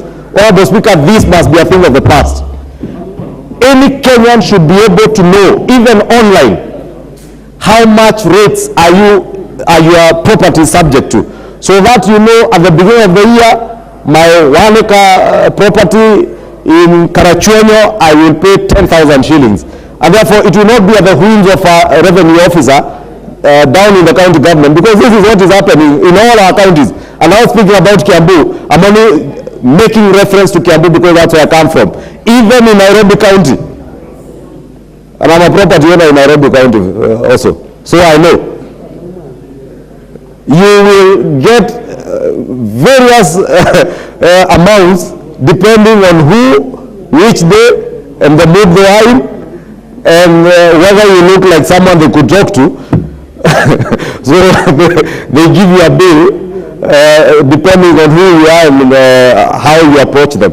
So we want that to be a thing of the past, so that Kenyans transparently are able to know, even if I am able to, through geopositioning, tag onto a land reference number in Lodwar town, I should be able to know online how much rates will I pay. So that even banks, when they are advancing credit to members of the public, they are even able to know their approximate value based on the rates that are being paid.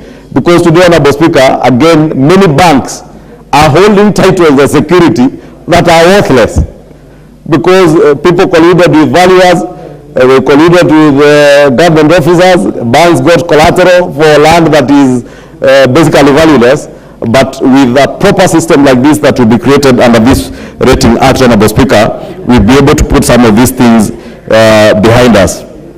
Honorable Speaker, I did speak about the need for effective public participation and public awareness to ensure that members of the public, again, Honorable Speaker, know, so that even as I buy land in Narok County to grow wheat, I should know what are the rates that the county government of Narok will levy on that land, and be able to do my arithmetics and be able to determine whether I'll make money from the wheat growing. If I want to develop a block of flats in Kitengela or in Mwalongo, I'll be able to know what are the rates that are chargeable, Honorable Speaker.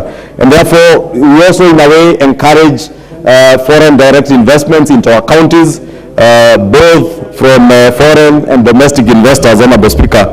And this is something that we must continuously encourage people to invest across the country. And for that to happen, Honorable Speaker, there must be certainty on what is rateable, what is not rateable, what rates people are going to pay.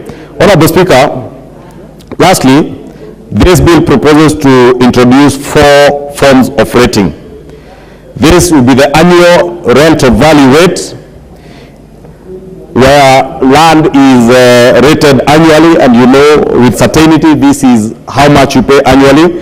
There is an area rate, as I was saying, even now with global positioning and modern technology, you should be able to determine on what size of land you pay what amount, whether it's per square meter or per hectare or per square foot.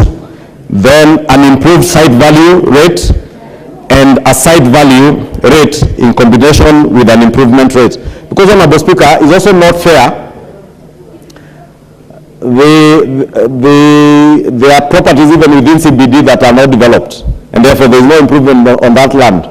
But you find on a property that has a 20-story building where someone is collecting about 500 million shillings in rental income, they are paying an equivalent rate with that person who is using his land within the CBD as a parking lot, or giving that land to our market traders to use for the Maasai market on Tuesdays and the day they are doing. So there must be that distinction on the area, whether land is improved, whether it is not improved. And I was speaking, Honorable Speaker, even in the rural constituencies and rural areas and rural counties, even on land that is agricultural and non-agricultural land. And I want to believe, Honorable Speaker, as we come to the 3rd reading, the Committee of Lands will consider bringing amendments to make sure that there is also a clear distinction between agricultural land. And, Honorable Speaker, I am very particular on agriculture, and I have said this deliberately, Honorable Speaker, in moving this bill,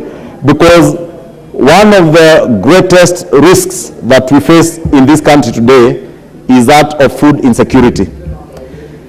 The housing agenda, Honorable Speaker, as vilified as it was being vilified, Honorable Speaker, in a way addresses the question of food insecurity also. Because we are fragmenting our land, Honorable Speaker.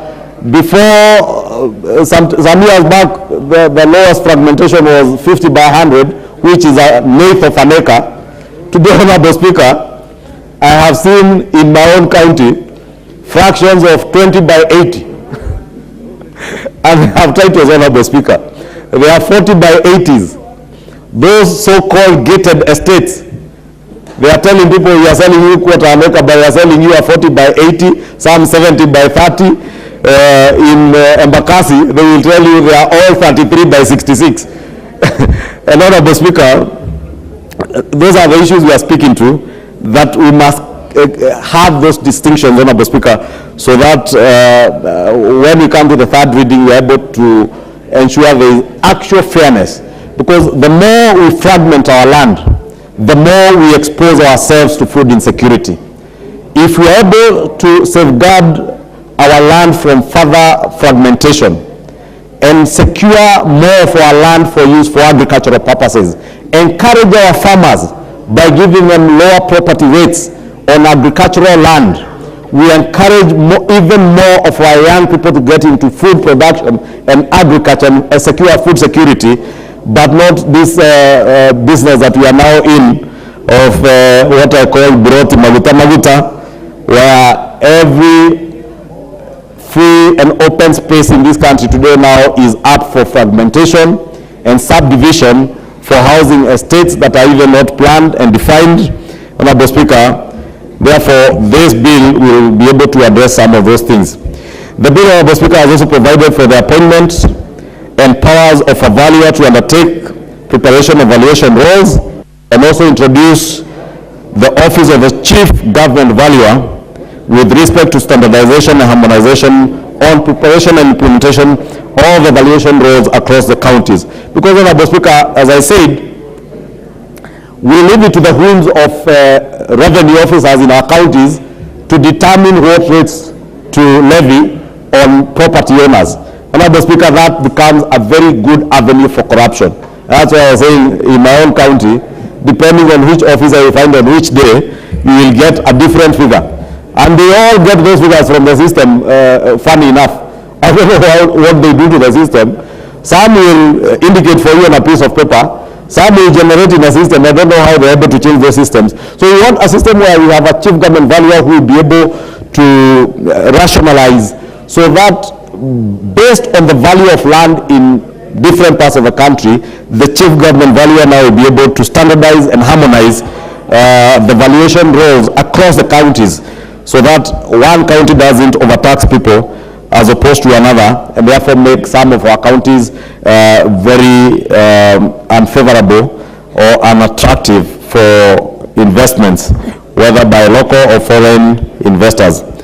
Lastly, Honorable Speaker, Part 4 of this bill contains provisions on the valuation for rating, declaration of rateable areas, and methods used for valuation, and proposals to introduce a valuation cycle of 5 years, with provision that the county assemblies can extend the period for a maximum of 2 years.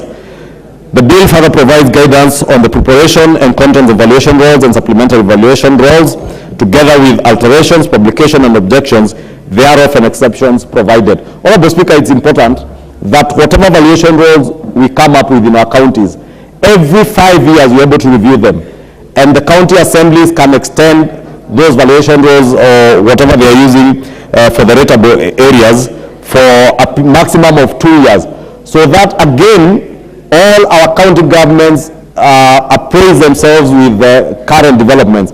And you see, Honorable Speaker, in many of our rural areas, with a massive investment put in the development of infrastructure, whether it is rail or road infrastructure, Honorable Speaker, you find areas that in about 5 years ago were not accessible by road or by rail, today or in another 5 years are accessible. And therefore, the value of land keeps fluctuating and changes. There are other happenings that could also devalue land, although very rare, Honorable Speaker.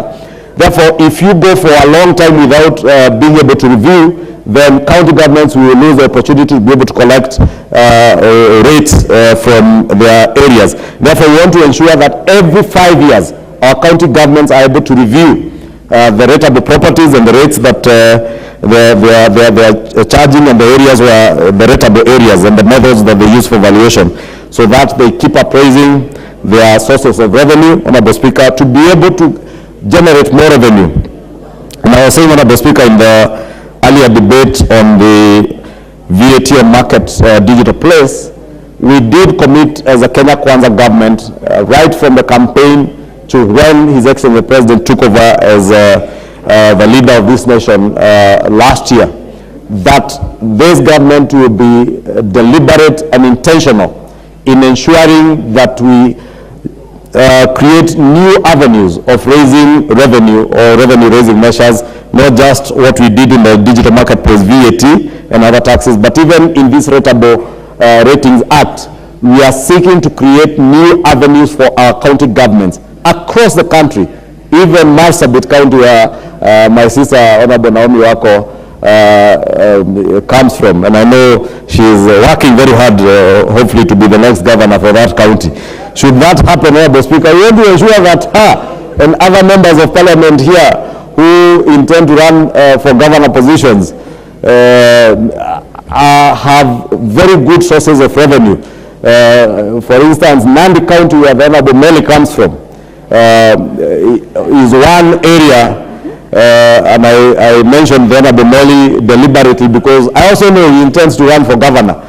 But he must be here to make sure that his own county in Nandi, the tea estates there, the levy of property taxes is fair, and is able to collect adequate rates on land in Nandi County to ensure that when he becomes governor, or Naomi Wako is governor for Marsabit, or someone else is governor for Busia,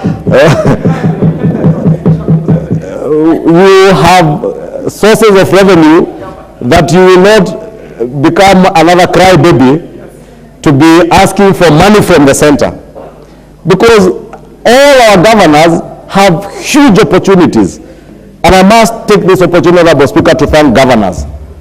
Like the governor for Kirinyaga. I think I also saw the governor for Tharaka-Nithi, governor for Murang'a, governors who have embarked on shoring up their own source revenues within a very short time. And we must encourage these governors, Honorable Speaker, so that even those of us who sit here and who have intent of being governors, don't just look for positions of governors to go and start crying out loud, oh, how much money have we not received from the central government? By the time you are getting money from the center, you should have generated adequate revenues to pay your workers, so that the money you get from the center goes to development. But it cannot be, and it's not feasible, Honorable Speaker, that 90% of our governors are crying for money from the center to pay salaries. It is not feasible, Honorable Speaker.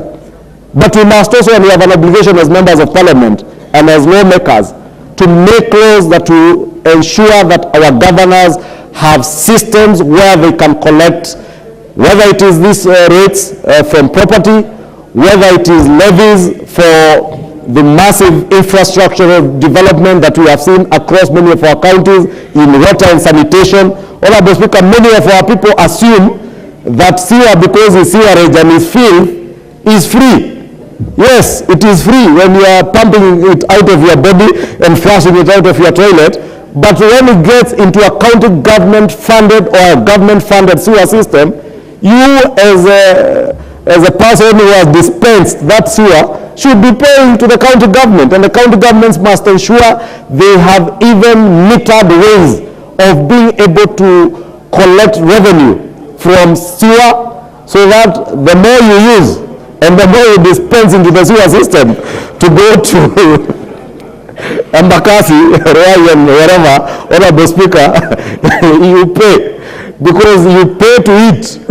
So pay to also dispense what you eat, Honorable Speaker, and where it ends up you must pay. I say this, Honorable Speaker, because I have seen a lot of communities protesting. They cheer when government is creating sewer and water systems in their villages and their backyards, but they don't want to pay for those systems. And they forget those sewerage systems are being done for your own health. And Dr. Mikal will tell you here, being a very good doctor, former director of health in the Ministry of Health, do estates, these gated communities we are doing, I was indicating, Honorable Speaker, drill a borehole, have 20, 30 septic tanks. The water that percolates into the aquifers, that water is going when it is already polluted. And it is the same water that we then pump out from boreholes without treating. Because we say, oh, it's borehole water, it's clean water. Part of it is very dangerous water and dangerous for our health, Honorable Speaker. But land developers and property developers will never let you do this. But as government, as legislators, you have a duty and a responsibility to ensure that the water our people drink is secure and is safe.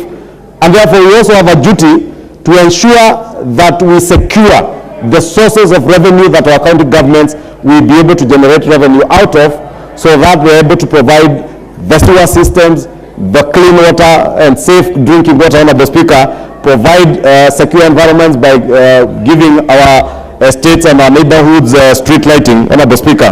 Therefore, Honorable Speaker, as I move, let me encourage all of us to support this bill and to think through all our neighborhoods. Those who come from our cities, have in mind the housing agenda and the new owners of property.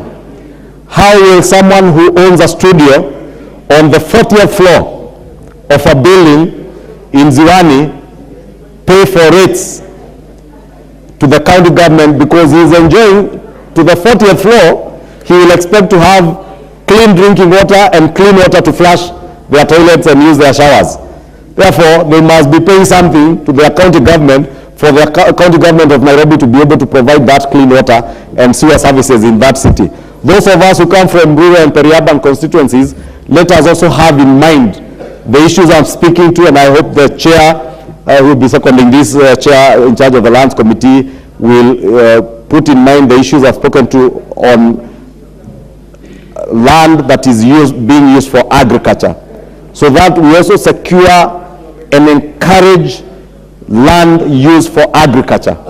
Because when it becomes fashionable and more profitable to only build brick and mortar, then all agricultural land will end up with brick and mortar, and eventually will become a net importer of food.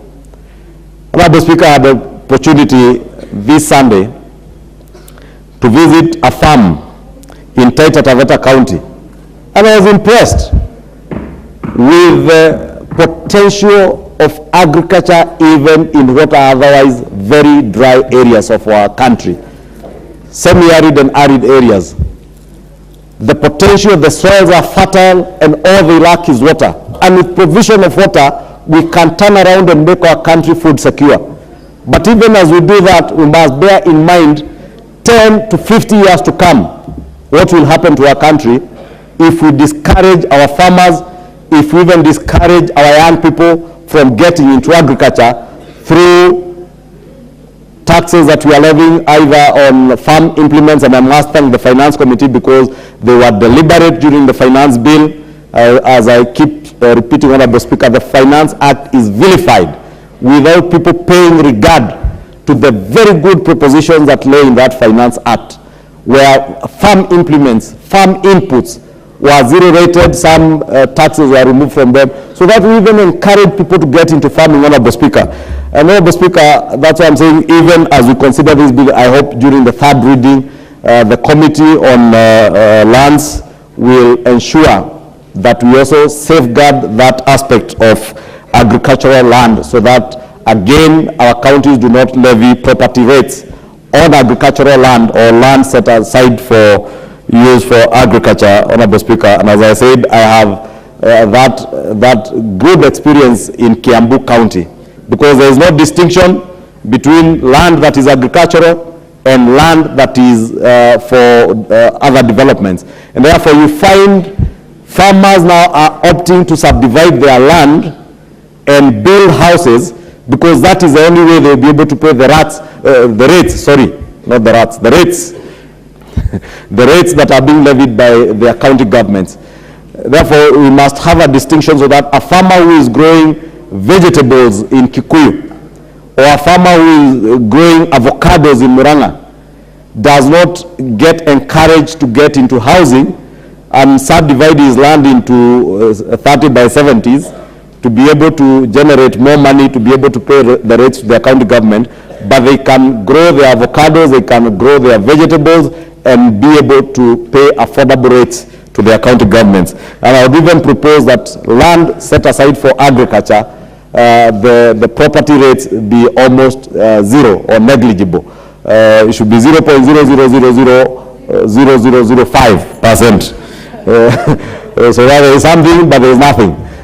So that food, you know, I've seen people, the other day they were in the streets telling us, we do not want houses, we want food. The place to come and say we want food is here with this bill. And make it happen.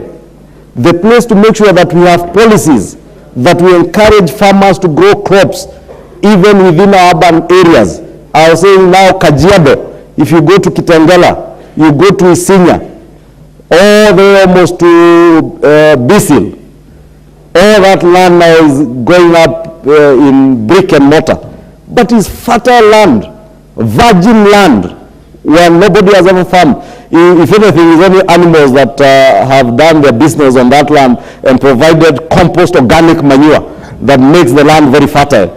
Therefore, we must encourage our young people in Kajiado, in Kiambu, and in every part of this country to get into agriculture so that we say we are food secure, so that tomorrow, and I must appreciate that now food prices are going down.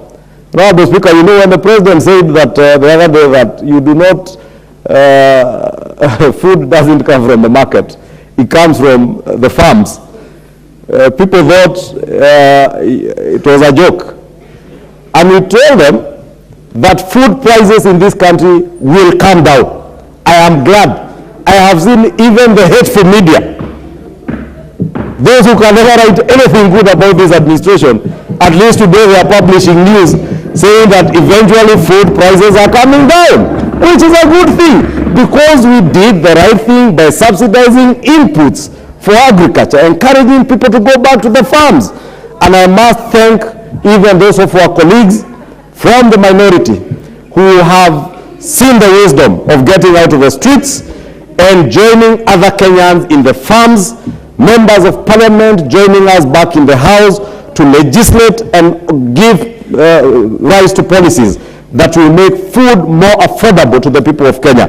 This is the way that we must encourage each other to work, and I welcome the Honorable Mwenje, the Honorable Zamzam, the Honorable Member for Starehe back to the House after the short stint in the streets, and I'm sure they will now have time to settle down and now learn how to be good legislators by coming to propagate issues that touch on the people of Nyamakima here in the House, Honorable Mwenje, those that touch on the people where sewer flows to through Embakasi West. So that now you must tell the people they must pay for the sewer. And you pay depending on how much you dispense into the sewer system. With those very many remarks, Honorable Speaker, I beg to move and ask the very able chair for Lands Committee, Honorable Nyamoko, to second this bill. Honorable Nyamoko has done a good job, and let me thank the committee, Honorable Speaker, in closing, because they did put in a lot of work in considering this bill and tabled a report in record time. And I thank Honorable Nyamoko and all members of the Lands Committee. Thank you, Honorable Speaker. I ask the Honorable Nyamoko to second. Thank you, Honorable Majority Leader. But before Honorable Joash seconds, allow me to interrupt and recognize some of the schools, considering that there's a very high traffic levels in the galleries, and we have some that are traveling far. Some have even left the galleries. I will recognize the following school: Kigumo Girls in absentia from Kigumo Constituency. In Murang'a County, they were in the public gallery. I'm told they have left. And the member of Parliament, Honorable Munyoro, has actually welcomed them to the House. I recognize Babadogo Primary School from Ruaraka Constituency, Nairobi County. I recognize Utini Girls, Kibwezi West, Makwiny County.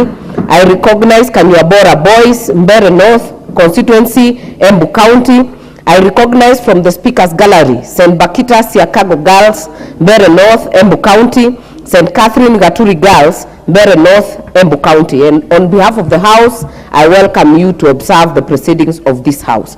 I then give this chance to Honorable Joash Nyamoko to second the bill. Thank you, Madam Speaker, for the opportunity for me to second this motion. I rise to second. But before I do so, I want also to take this opportunity to thank the Leader of Majority for eloquently moving this particular bill, and also for breaking down the elements of the bill, which has made and simplified the actual proposal, the legislative proposal, that we had an opportunity as a committee of lands to work through. Madam Speaker, I want to say from the onset that when we interacted with this particular legislative proposal, we came and we are convicted that this is a very progressive proposal, and I'm very sure that it will have a profound impact on the revenue collection measures which have been put up by the Kenya Kwanza government, That's if it's passed. And I'm very sure also that the county governments across the country will be able to raise money beyond what they're collecting at the moment. Madam Speaker, the National Ratings Bill seeks to provide for a very comprehensive legal framework in how they're going to levy properties and land in the country.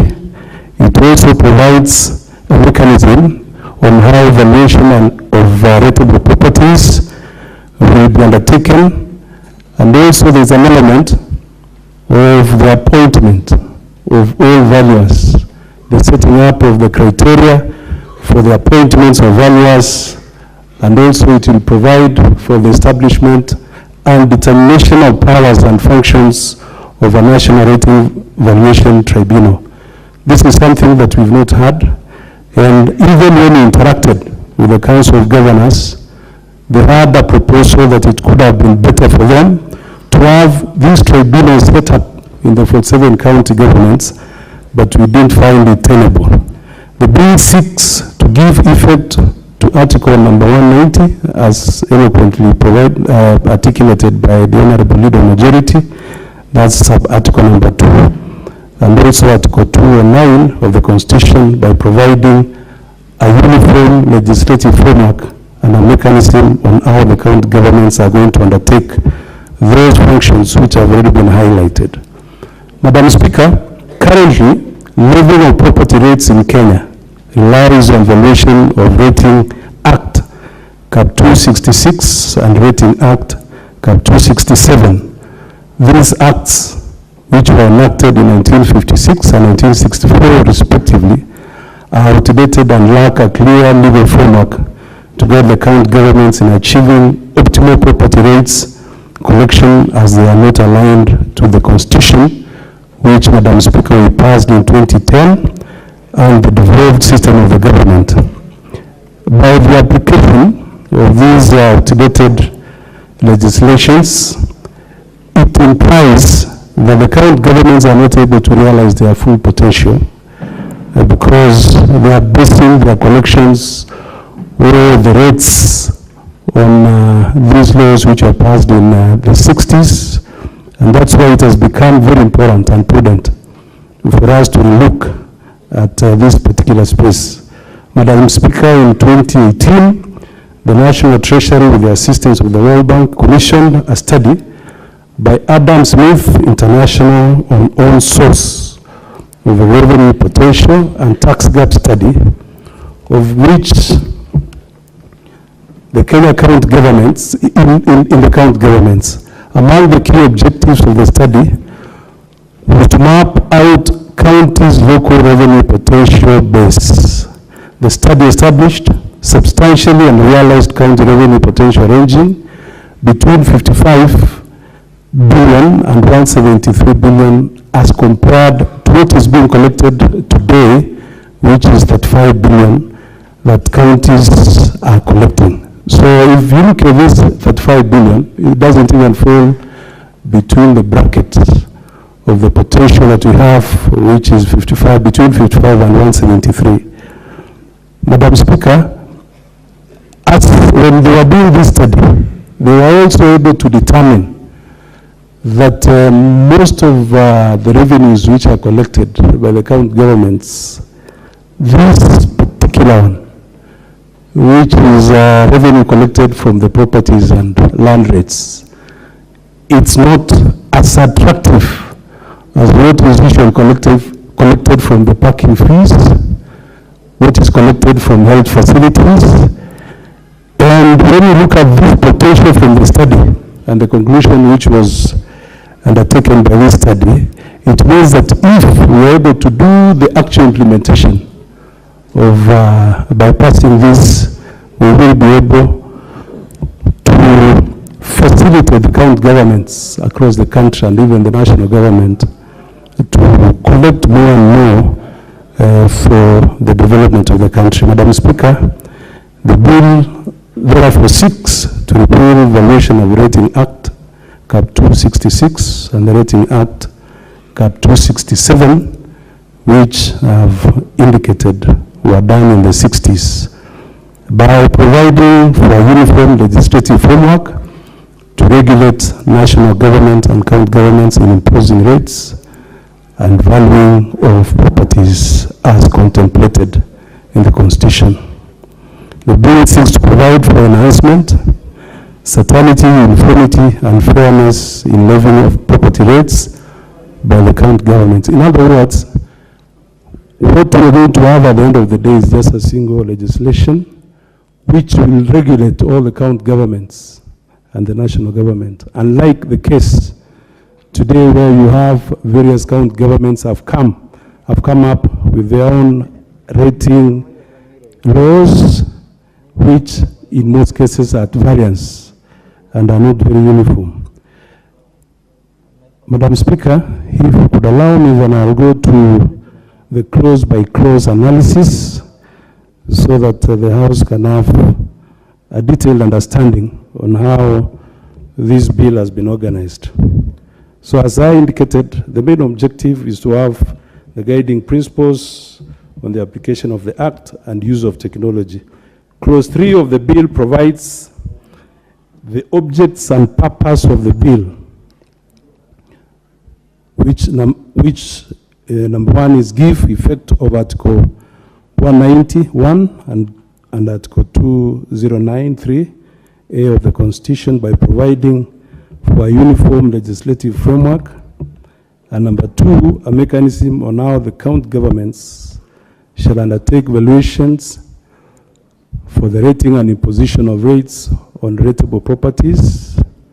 These will also provide an enhanced use of appropriate technology in undertaking the valuation for the rating and rating-related purposes, and also provide for the roles of the chief government valuer in respect of collection of all valuation rolls prepared and deposited by the county governments. What we mean, Madam Speaker, by this is that all the county governments will be expected to undertake or develop valuation rolls which will be deposited to the chief government valuer who will be stationed at the national office. So in other words, we'll have one chief government valuer, but the respective valuers from various or from the 47 county governments will develop their own valuation rolls, which will then be deposited to the chief government valuer. Clause 4 of the bill, for the guiding principle of the bill, the clause provides that each county government shall, in implementing the provisions of the bill, number 1, adhere to the national values and principles of governance as set out under Article 10 of the Constitution, ensure conformity to the values and principles of the public service as set out under Article 232 of the Constitution, and conform to the principles of public finance as set out under Article 210 of the Constitution. In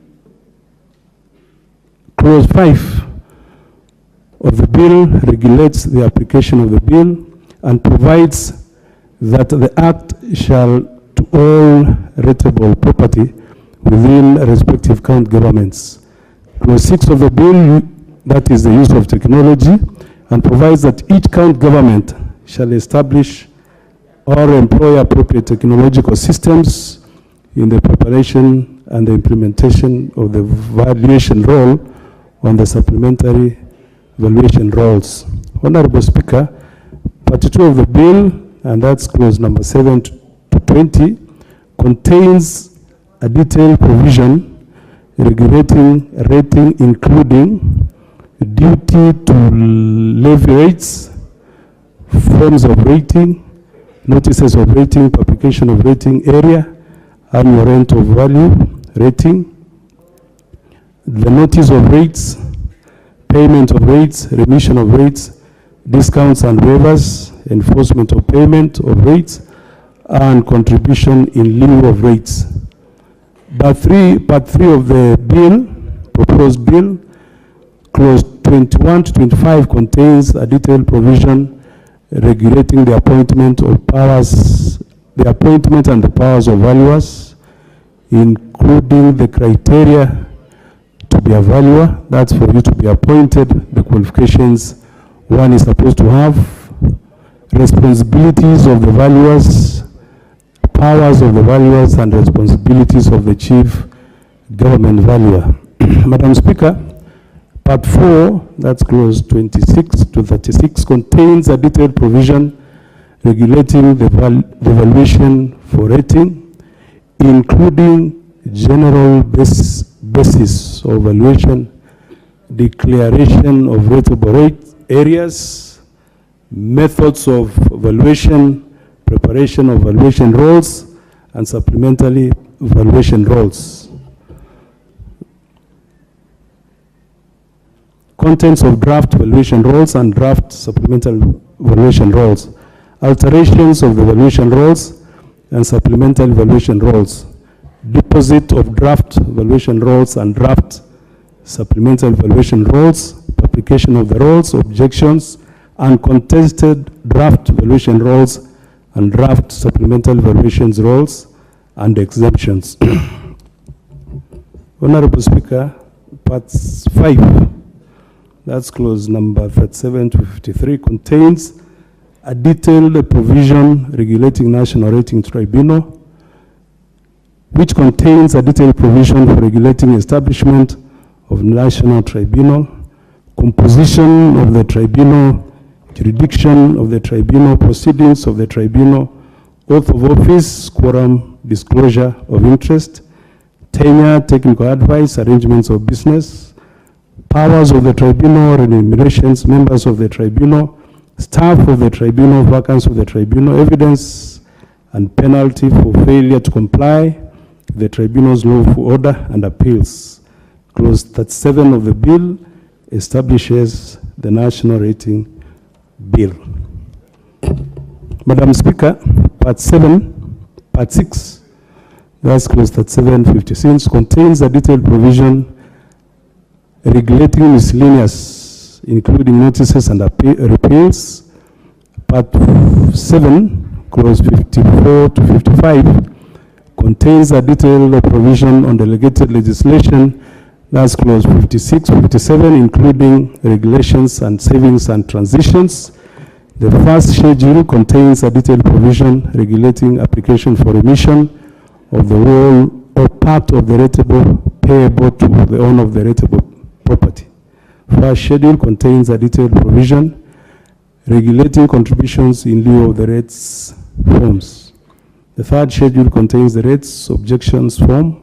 The third schedule contains the oath or solemn affirmation of the allegiance of the chairperson and members of the tribunal. Madam Speaker, the said bill was first read on Wednesday, 8th March 2023, and it was subjected to public participation in accordance to Article 118 of the Constitution and Standing Order number 127 of the National Assembly Standing Orders, having been placed in an advert in the print media on Thursday, 16th March 2023, inviting public submission, memoranda, and the bill. By close of business on Tuesday, 21st March 2023, the committee had received submissions from the National Land Commission, the State Department of Lands and Fiscal Planning, and the National Treasury and the Council of Governors, all of which are contained in the report which we presented. The committee sat and did analysis of the views which were presented by those various agencies that I've mentioned, Madam Speaker. And I want to take this opportunity to thank the members of the committee, as the Committee on Lands, for their input and for the engagement they had during the processing of this particular bill. And having considered and taken into account the views and the recommendations of the public, including the relevant stakeholders, the committee recommended that this bill be considered during the third reading. Madam Speaker, with that, I second. Other members, I therefore propose that the National Rating Bill, National Assembly Bill number 55 of 2022 be read a second time.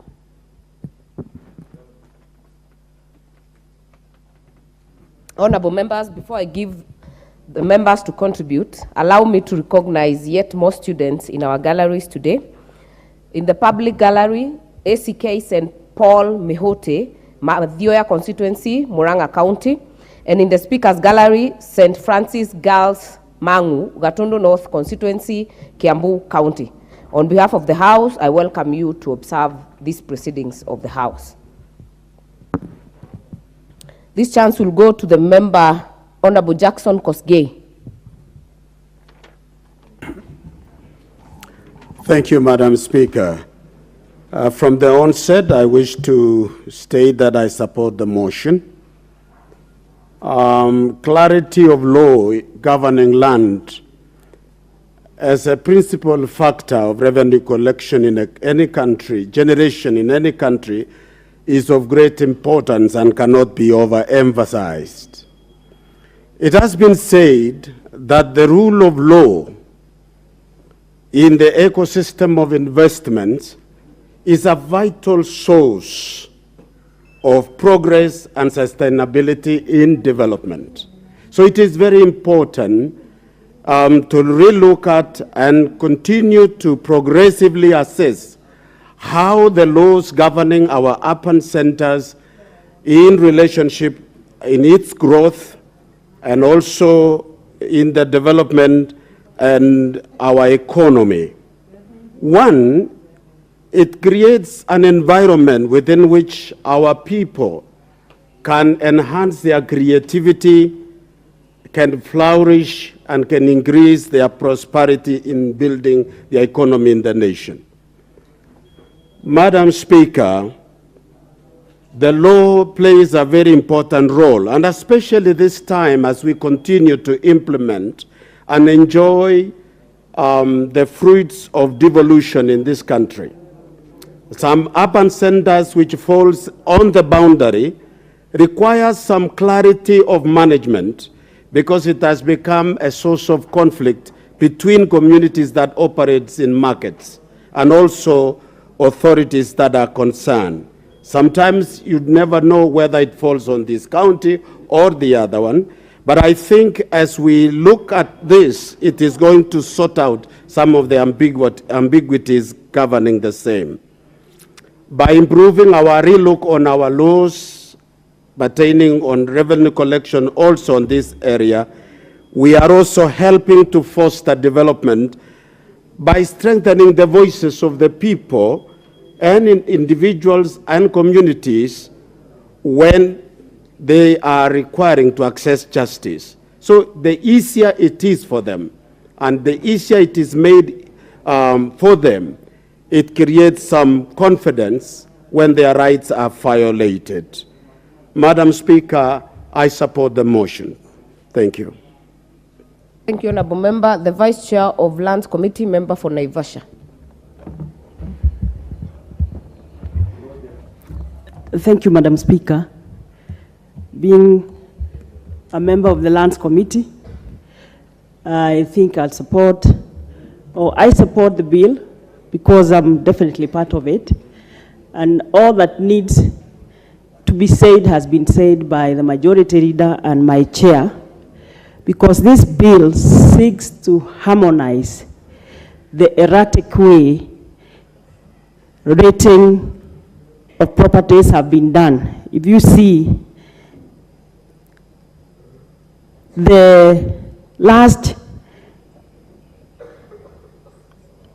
enactment of 1956, and then the next one in 1964. It is way before we enacted the 2010 Constitution. So this bill seeks to tighten the loose ends and also facilitate county government to get the revenue that they need in conformity with the new constitution. And with technology in place, Madam Speaker, that tells us that even those counties that have been complaining of not getting their funds or taxes that they need to collect, this thing will tie, the bill will tie all those ends, and they'll have a way, other than the erratic way things have been done, they have a way of collecting their revenue. So I'm part of this bill because I am in that committee. So we have gone through it. We have talked to all the stakeholders, and it is only in order that I support and I ask the House to support the bill. Thank you. Thank you. Honorable Wilberforce Oundo, member for Funyula. For 30 minutes. Honorable Speaker, the leader of majority. Just to be clear, honorable member, you have 10 minutes, maximum of 10 minutes. Honorable Speaker, because the majority leader recognizing my expertise and over 30 years. What's your point of order, leader of majority? Honorable Speaker, I am aware that the Honorable Udo has 10 minutes, but I was only begging, signaling the Speaker that the Honorable Udo is an authority on valuation, is a land economist. Therefore, if you would be kind enough to add him 5 or 10 minutes, we will benefit immensely to enrich this bill.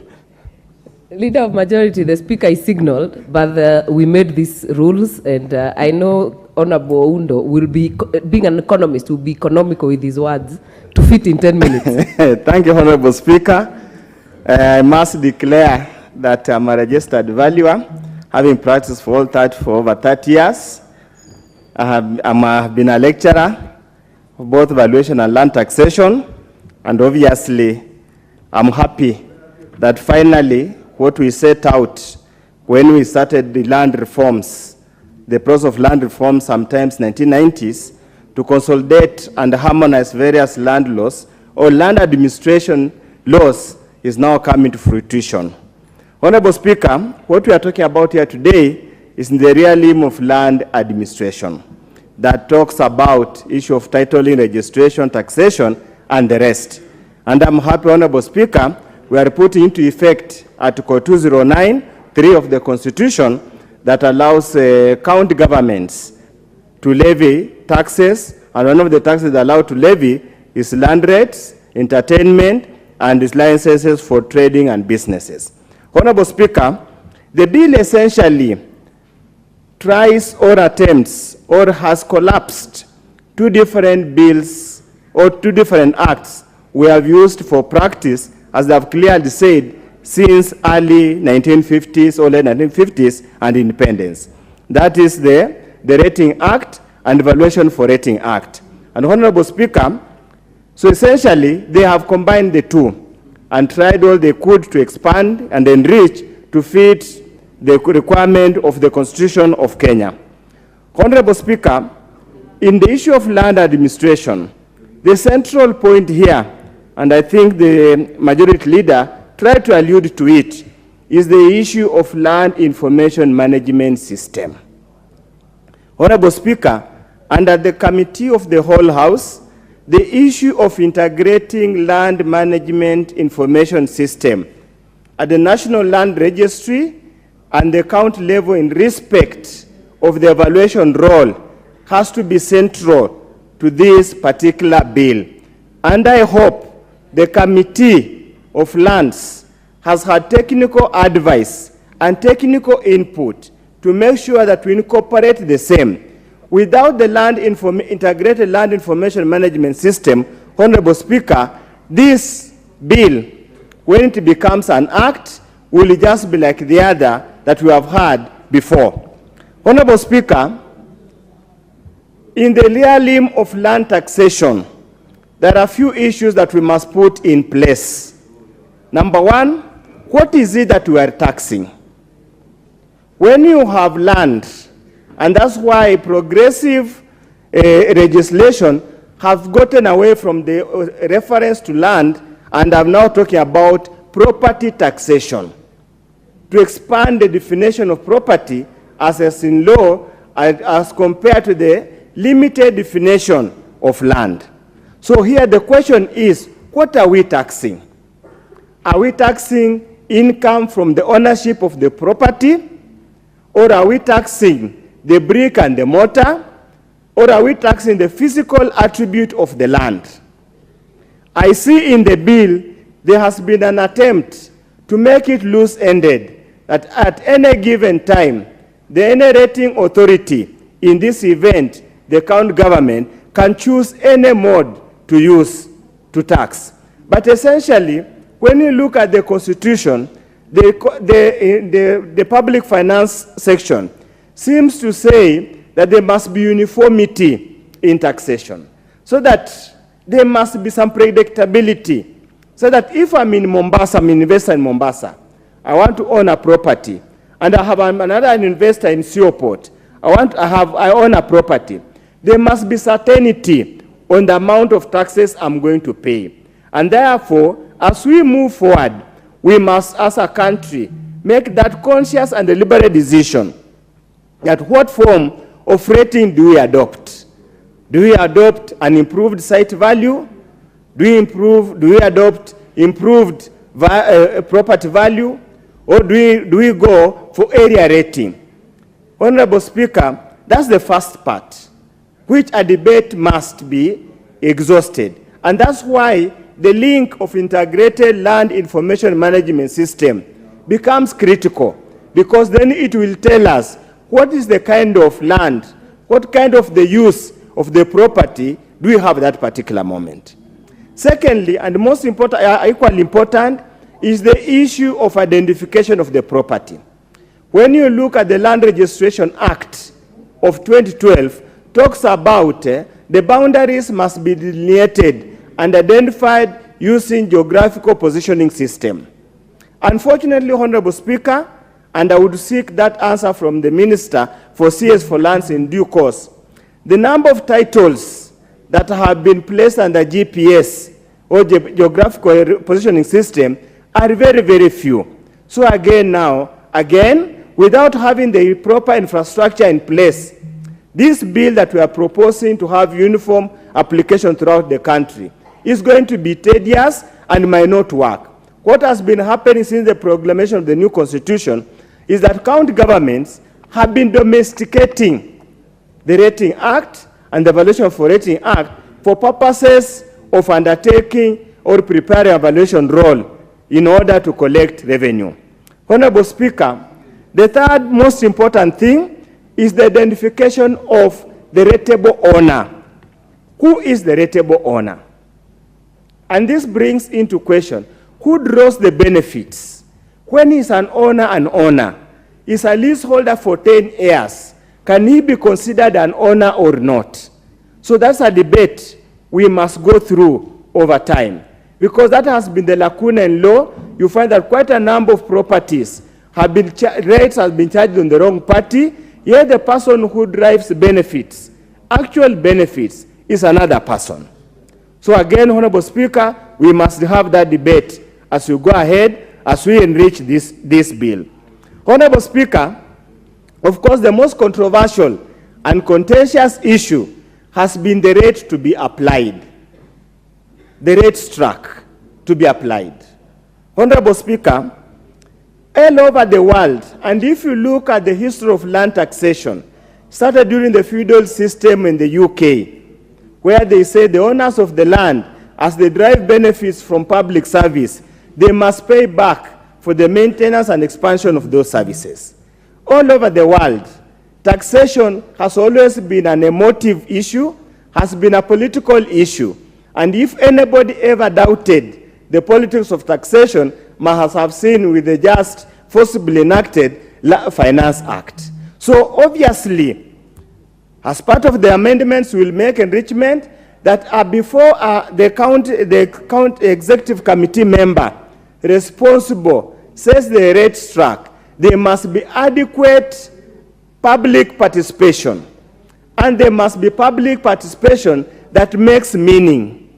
Unlike what you have heard in the past, where members of public state and make submissions, submit petitions, memorandum, which are routinely and carelessly, casually ignored, and with a certain legislation is rammed through, which has got very serious consequences. So one of the issues that we are now seeing in academia, that in the setting of the rate track, there must be some kind of compelling public participation that whatever is said becomes compulsory. In many countries, Honorable Speaker, to impose even a tax, you have to go to referendum for the members to agree whether we go for referendum or not.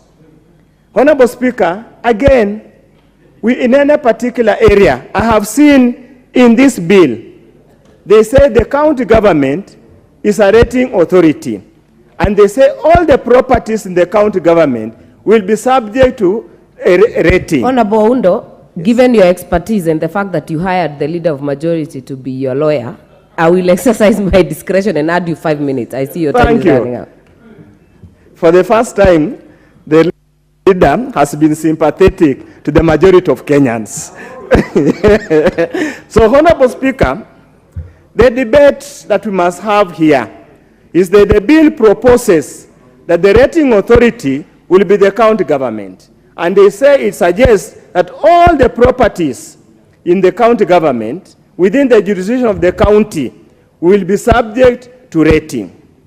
And Honorable Speaker, this has been an age-long debate all over the world, that if you impose a tax rate, a uniform tax rate, or a segregated tax rate, yet the income, the benefits being derived from ownership of a property is not uniform, you end up disadvantaging and punishing those who have got marginal use of their property.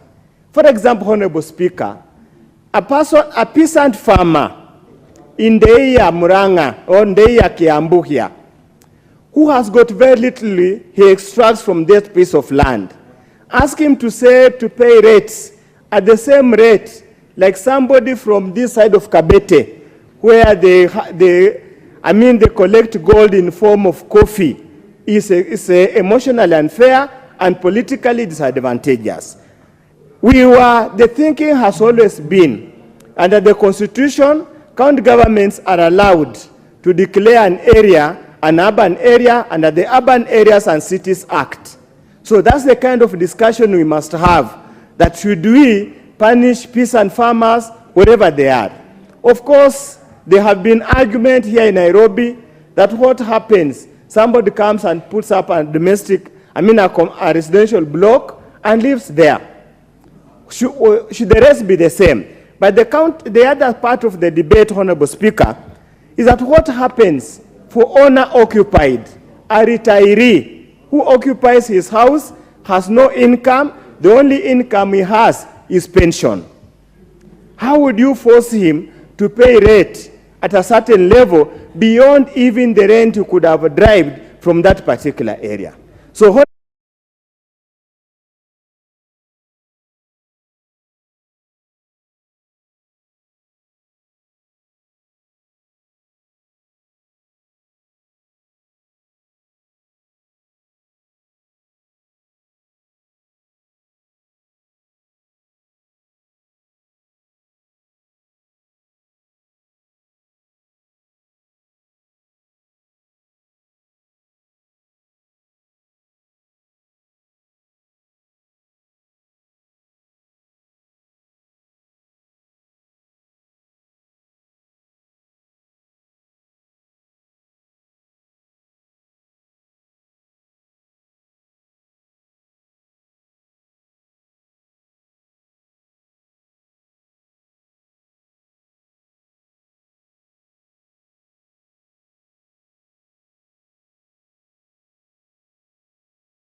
to his parcel of land in case of any attacks. And even it could be able to assist those people if they want to acquire securities. They will use securities to get maybe loans in banks. So, Mr. Speaker, I also call upon the committee so that, because even if you pass this particular legislation in this House, and I pray that it passes because it's a good law, then this law will not be applicable to areas that have not been adjudicated, to areas that do not have title deeds. And I think that is the biggest weakness when it comes to the application of that law, because it means, because, Honorable Speaker, almost 60% of this country, 60% of the owners of land in this country have land that do not have, they are in possession, but they do not have ownership. They just demarcate and say this is our land, but they don't have the title of ownership. And this means that this law will apply to a section of this country and not the entire country as envisaged by this particular legislation. And I think that is a weakness that we must be able to address. Secondly, Honorable Speaker, you've raised a very fundamental issue. Article 191 talks about the issue of county governments making law. Honorable Speaker, we do not live in isolation. The boundaries created under the new Constitution 2010 is no longer new. I think it's a bit old. It's 13 years in effect. And new boundaries. Honorable Speaker, these new boundaries separated communities that enjoyed certain cultural practices, certain rights, said that a particular county may pass a legislation that is offensive to another culture or to offensive to another constituency. I mean to another sub-county or another area. So, Chair, we should encourage cross-border legislations, especially on counties that share similar ideals. And I have understanding what the National Assembly, which provide, I mean, of the county, most of the county governments, county assemblies, which provides of joint sittings between county assemblies of different county governments. And I encourage them to sit down and think of cross-border legislations so that we have a uniformity of legislations. Honorable Speaker, what is happening now in the county is a rush. What has been happening from 2010 to the current position is there has been a rush to make legislations to effect the fourth schedule on devolved functions.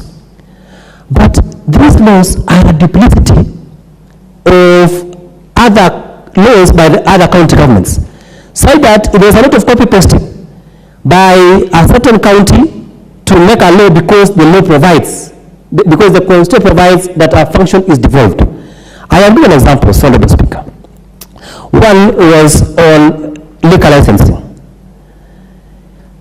Different county governments have made different legislations on that subject, whereas we have the famous Mutembei law.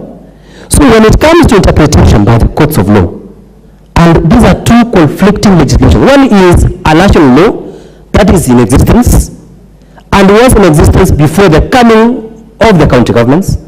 Secondly, we have now county governments coming up with legislations on the same subject matter, so that when we go to court, there is a problem in terms with interpretation. And you know the law, the Constitution has devolved lawmaking to county governments. So, Mr. Speaker, it is an area that we need to review. We need to look at that issue in our Constitution, so that we agree that if a national government has come up with a specific legislation, then there is no need to truncate it further to provide for other provisions which offend the national law. So, Mr. Speaker, in my opinion, in my submission, my position and my opinion is this: because that matter has not been fully adjudicated. If a matter is devolved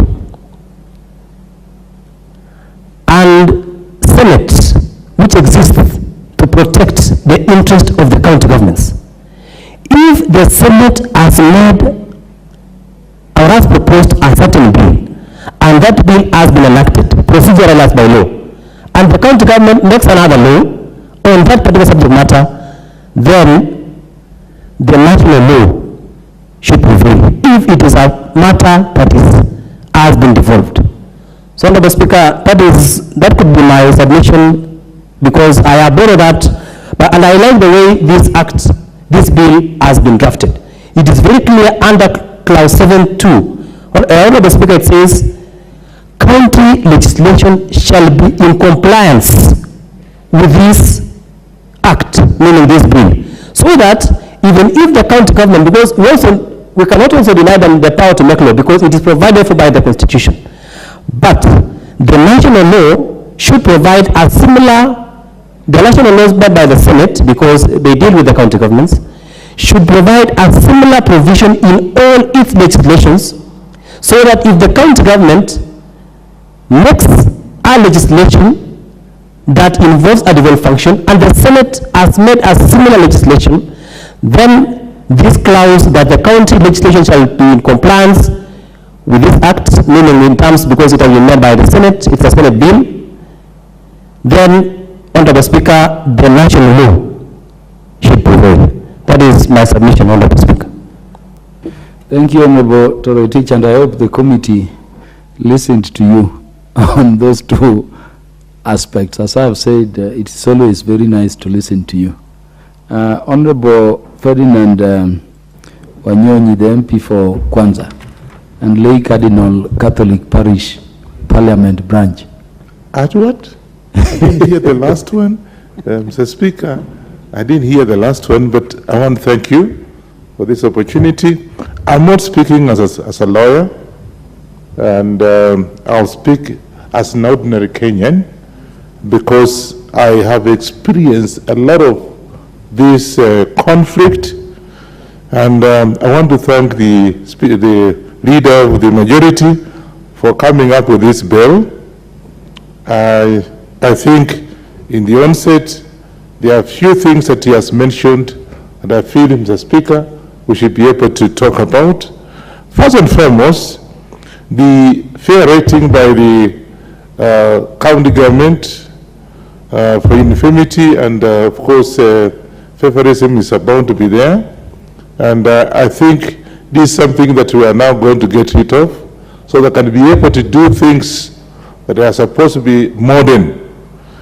Secondly, Mr. Speaker, I also saw, and I took note of that we're going to have the dispute tribunal that is going to be set up in this bill, because currently, and we all know, that most of the disputes that we have in this country are being solved by the collection of wazee.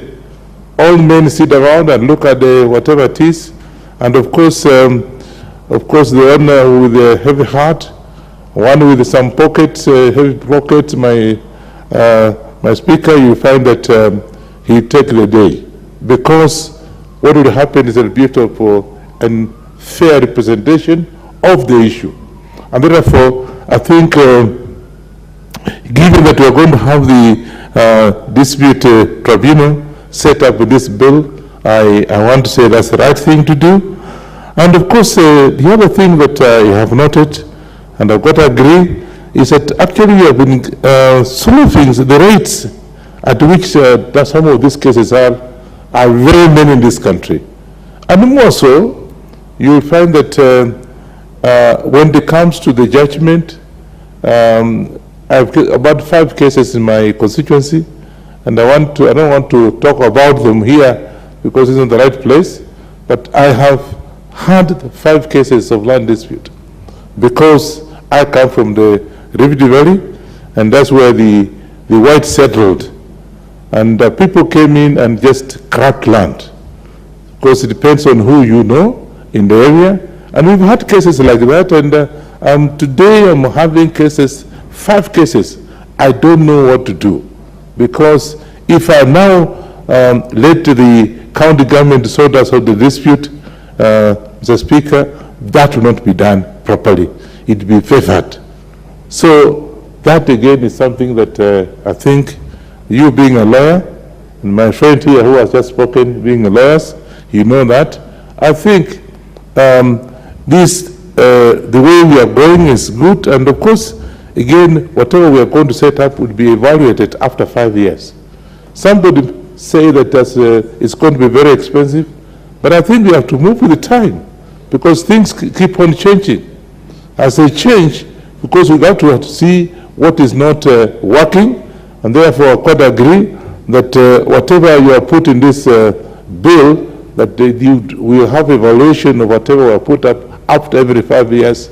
The Speaker, I quite agree because we are in dynamic position and everything else keep on changing. And lastly but not least, the fact that this bill has also gone through public participation. I think there's a lot of input from the public because the wearer of the shoe knows exactly where it pinches. So the fact that it's actually been, we have had public participation on the same thing, I want to agree because these are people who are learned. I've seen about 5 lawyers in the same, and therefore we will be able to look at it and therefore not to worry about what will happen.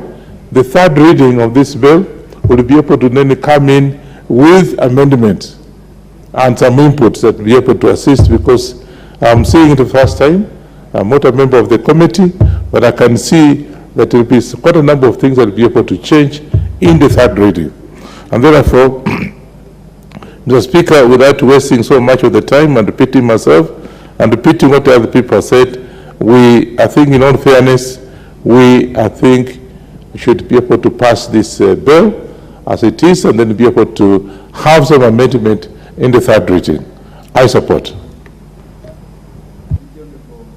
Honorable Wanyonyi, Honorable Mwenje. Did Honorable Mwenje leave? Let me search for Honorable Amos Mwago. You want to speak to this? Yes. Please proceed. Thank you, Mr. Speaker, sir, for giving me an opportunity to contribute on this very crucial motion. And I start by stating that I support the bill on valuation and rating of properties. Mr. Speaker, you understand that the issue of land is very emotive in this country, and it has come a time when we have to address it once and for all. We have to move with speed and catch up with other countries in matters reforms on land. By doing so, I think the first thing we would have to do is we would have to fully digitize the whole issue of land in this country, so that at least we can be able to eradicate or reduce problems that emanate from land-related issues. We are seeing so many challenges with the areas in conflicts because of land, the issue of the coastal people, the issue of historical land injustices, the issues that now are coming out in these other areas where people are claiming, people are invading their communal lands, the pastoral lands that are there in the northeastern Kenya and all the other areas. I think it is time now we fully digitize this land issue first, so that even when we want to do evaluation and this rating, we can be able to capture a broader bracket. Because right now, even if we are to do this valuation, we will address only the people who have been perennially addressed by this rating. But I think in addressing the issue of collecting more revenue, I think it is only better that we try to do, as the honorable member has alluded, we try to fully get the absoluteness of ownership of land in this country. Even if you're not able to do it absolutely, but you can get at least a higher percentage that you can capture in the rating bracket. Also, my second issue on that, I think if we are to get this land fully digitized so that even people can access ownership anywhere in this country or even in other countries, those people who are in the diaspora who have invested in land in this country, we can even reduce the cases of land grabbing in our counties. Because with the openness that digitization has brought, you're able to access and know the status of your land anywhere you are. And I think that's the first step in the right direction. And we have seen these foreign companies have come to Kenya and mapped this Kenya.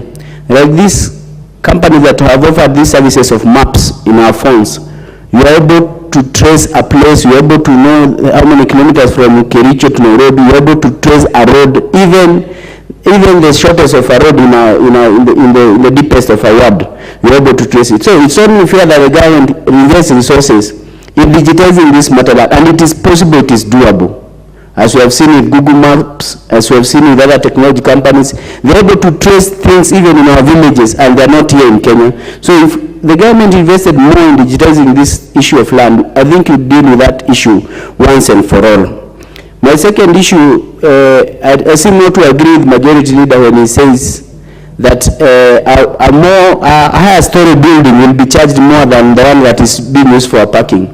I'm not a land economist, but I know for my county, I want to stimulate and incentivize investment.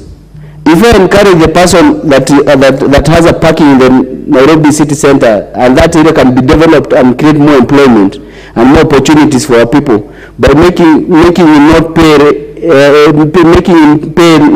lower rates than the one that has a story building, I don't think we're attracting investment in this county. Because you need to understand, again, this person who has built a multi-story building is also caught in the rental income tax bracket. So it's actually a more contributor to the revenue of this country on a higher level than the person who, in actual sense, the person who has that open space should be the one who's being charged more so that they can be encouraged to bring investment and develop that area instead of having that land lying down. The other challenge, I think, we have a challenge of the informal settlements. As my learned friend there, the lawyer, was saying about absoluteness in possession of land, I was wondering how these people in the informal settlements can get titles and start maybe paying rates. But also when we want them to pay rates, at what you'll find an informal settlement in the middle of a very let me say, a very expensive area. You'll find it in the middle of maybe a very posh estate. The value of land remains the same because the locality is the same. But the capability to pay of this person living in an informal settlement, they cannot be able to pay that person living in that posh neighborhood. So I think they need to look some of those issues, because we don't like to have a situation that will be unfair to other people. The other issue that is of concern to me, even if we seek to collect more revenue for county governments, they also have to be accountable and they also have to be creative. We have a lot of land lying idle in these counties that is not being utilized, and they don't pay rates for it. Why should we go and charge that money, even if they are supposed to pay rates? They should also come up with ways of utilizing these lands and making these lands profitable, and making these lands, making sure that these lands also earn revenue for them. There are so many agencies that also in this country have been allocated lands by the government, and that land is lying idle. And we know land is a factor of production. We are saying we're an agricultural country. Why don't we maximize the use of land in this country? When we are planting maize in Galawakulani, what happened to that? There are so many other creative ways that we can improve the productivity of this country, because we have a huge land mass. As much as we want to resort to rating and taxing, maybe collecting revenue from that, the county governments also need to be more creative in the manner that the land is utilized. There are situations where you have overcrowded markets, and behind those overcrowded markets are lands that are owned by agencies like the Kenya Railway that are not being used, which could be used which could be leased to these traders, and we collect more revenue from these traders on a daily basis. But that land has been lying there. For example, the land behind Mudhurwa Market and Marikiti Market. The land is purportedly owned by railways, but there's nothing that has been going on in that land. And if you go to that road, that road, people are crowded up to where they are putting their wares on the road. They have actually used the half of the road to put their wares. The congestion there is on a higher level. We're asking the county governments to come out clearly and also support these people. These idle land that is lying around. Let it be utilized fully so that people can benefit and they can also collect more revenue. Mr. Speaker, I also want to speak on the issue of fraud and land grabbing. I really want to address that issue because I have an issue in my area of Pangani. There have been cases of where the people who had been issued with leases, some of those people maybe went back to their countries, some of them are foreigners, some of them maybe are not able to renew those leases. There are so many cartels that have come and they are harassing people so much and they are grabbing that land. And I think it is also good that even when you're doing these ratings, the valuation and rating, you check who's been paying the rates, and also the issue of titling has to go hand in hand with the issue of rates, because you're having a situation where a person decided, because the person who has a title has not been the one being paying rates. So you find a case where a person has paid rates for over 10 years and then they claim the land to be their own, whereas the real owner of the land, the one who owns the lease or the title, has not been in the knowledge that this guy has been paying. So it's a very, very big issue in my constituency, and I would like, as we purpose to reevaluate the rating, we also need to make sure our people are sensitized so that they can know about the status of their lands. Thank you, Mr. Speaker, sir. I submit. Honorable Mwago, you are sitting. Do you have the bill? I had read it. Oh, you had read it? Yeah. Yeah, then I'm grateful for your contributions. Thank you. Do you have Honorable Phyllis Bartow? I stepped out. Honorable Naomi Wako, the MP for Marsabit.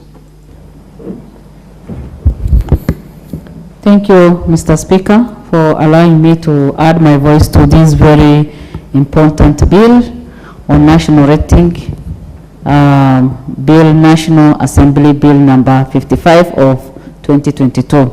Mr. Speaker, as we all know, matters to do with land are normally very sensitive, and especially to Kenyans.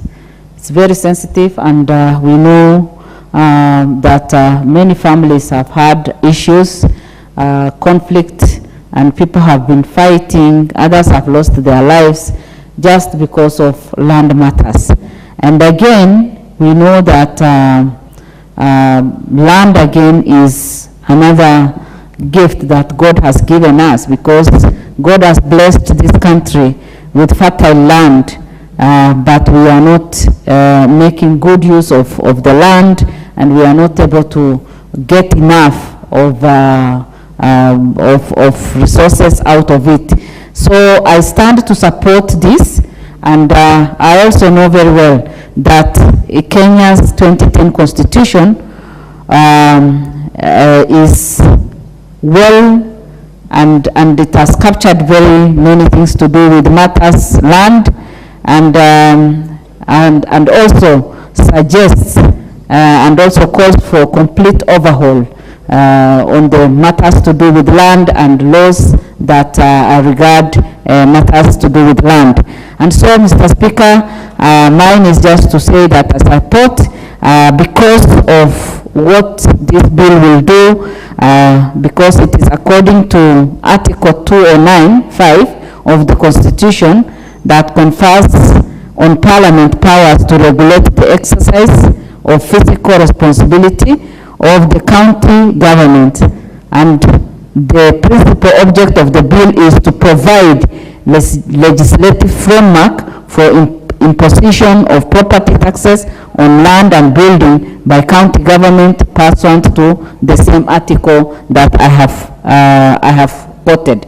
Mr. Speaker, I support the bill because, number one, it consolidates the Valuation of Rating Act, and number two, again, it identifies terms used in the existing acts to provide current definition of reflecting the current practice for the valuation of rateability, and I fully support, because when we put this into implementation, then Kenyans will have uniformity, and Kenyans will also have less problem, because currently we have a lot of challenges, as I said. Mr. Speaker, our country again needs a lot of revenue, and especially the different counties. We have 47 counties, but only a few collect their own revenue that can sustain or can help the counties to do some programs and develop, bring some development in the counties. And unfortunately, because we have not been collecting enough revenue, many counties have been suffering and continue suffering. So it is a way, it gives us the opportunity to weigh our own weight and see how we can create our own wealth and see how best we can give services to our people. Mr. Speaker, the bill will, when it is put into implementation or will be effected, will help people so that all the counties will have better way of collecting resources, that uniformity, and also better usage of the land that God has given each one of us. Mr. Speaker, I support, and it is my prayer that this will soon be passed and be implemented. Thank you. Thank you, the Honorable Canon Naomi Wako. Honorable Joses Lelmengit.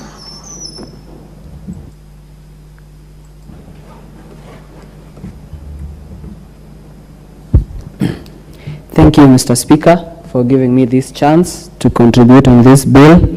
And I want to say that I support this rating bill. There is need for government to have reliable source of revenue, and this is a key principle of Kenya's devolution as provided in Article 175 of the Kenya's Constitution of Kenya.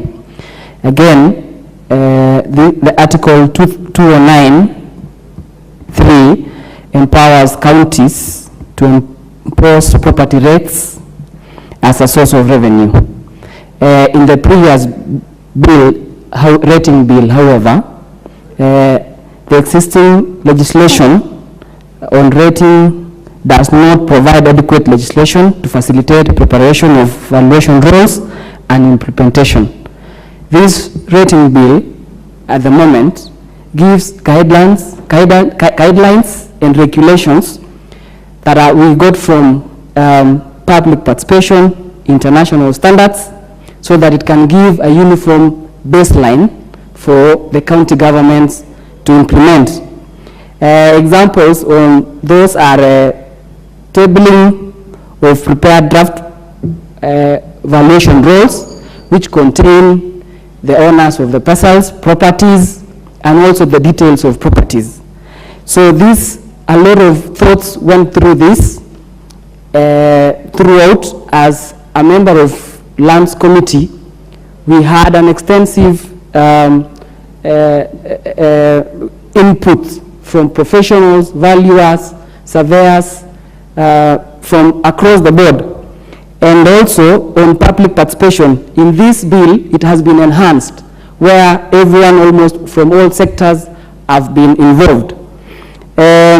Also, they've provided a short-term period of cycle of reviewing this land valuation. It is since independence, a few inputs have been put across this valuation bill, yet times are changing. But this one provides at least 5 years life cycle. And also county assemblies have been given an opportunity that they can extend for a period of not exceeding 2 years. So if a period of 7 years is substantial for this implementation of review of this rating bill. One subject that I have to add across this, that I thought it was omitted in this rating bill, is the issue of land value capture, Mr. Speaker, where government would tax the developers, the property owners, where they've added value to property across around the area, where government has invested on road infrastructure, sewer lines, water access, and such. Those property owners and developers should at least pay more. I'll give an example, Mr. Speaker, on an area where we have a few meters, hundreds of meters apart, where the government has developed a particular area, say X. It has done good roads, it has done good sewer system, it has done provision of water, and there's another adjacent area where the government has not done, probably planning to do in the future, has not done such development of social amenities and such. Those two property owners should not pay the same rates. The same rates, sorry. So those are the areas that I think in this bill it should be looked into. Secondly, Mr. Speaker, is I know with the digitization, with the current management information systems, with the current Artisasa platform that the Ministry of Lands has put in place, and they are trying to enhance and roll out across the country. These actually will minimize on fraudulent cases of land. Also, it will provide a more clearer picture on this rating, as the government will have access of real, I would say, location access of these land parcels, property that needs to be done rating or taxes levied. So I would want also to thank the Lands Committee for coming up with this proposal, for their contribution. I know they've worked hand in hand with the ministry, with the National Lands Commission, and other stakeholders. I want also to encourage every member in this House to support this bill, since it's a good bill, and as the government seeks to raise more revenue for developments, this is the bill that we need to say yes to it. Thank you, Mr. Speaker. Thank you, Honorable Joseph Lelmengit. I recognize Honorable Paul Nzengu. Thank you, Mr. Speaker, for allowing me to make my contribution on this bill, on the national rating bill. First, I want to appreciate the work that has been done by the chairperson of the committee. I think the wisdom is clearly recognized. The fact that we have been operating with a law that was enacted in 1956 and another one that was enacted in 1964 defeats the very fact that we have a new constitution. So I think by them aligning the law with the Constitution of Kenya 2010 is very important. And particularly the fact that now there is a plan to regulate and come up with a framework to really control land rates and land value is key. Mr. Speaker, our previous speaker talked about the frustrations that usually happen when county governments, county assemblies are allowed to make the laws almost independent of the National Assembly. And this is not even isolated in the land issue. It is also in other matters that touch on revenue collection. You, for example, would find that a land that is has the same characteristic in Kajiado and in Kitui, the rate applicable are usually not uniformized. You will also find that in Kitui, for example, in areas which are a little bit more remote, like a town like Kuso, compared to a town like maybe Mwingi, the rates are more or less the same. So I think this bill is going to do a lot of justice, and I also compare that with the areas or land that has mineral resources. For example, you find that in Kajiado, they have limestone, and in Kitui, they have limestone. But when the county assemblies enact the finance bill, you find a big discrepancy. For example, a ton of limestone in Kajiado could be 50 shillings. It could be 1,000 shillings in Kitui. So the investors who come and they want to invest in limestone, for example, or in the value addition of limestone, they find it difficult to go for the limestone in Kitui. The other, Mr. Speaker, the bill is going to help us in harmonizing that. The period of time that has been proposed for reevaluation of about 5 years, extendable to 2 years, is also a good period of time, because sometimes the land will probably remain like stagnating while we know that everything is changing. Right now, everything has been increased by just our passing of the finance bill, which has increased the price of fuel and has introduced new taxations. So that immediately triggers an increase in everything, and therefore land also cannot be isolated. The only issue I have is when we have a proposal saying that a building that is 5-story and another one that is single-story should be, the high-rise building should be charged more. Here we are talking about, then we could be talking about double taxation. We should tax the land independent of the property, because then there is also the property rate that property taxes that are usually levied on the same.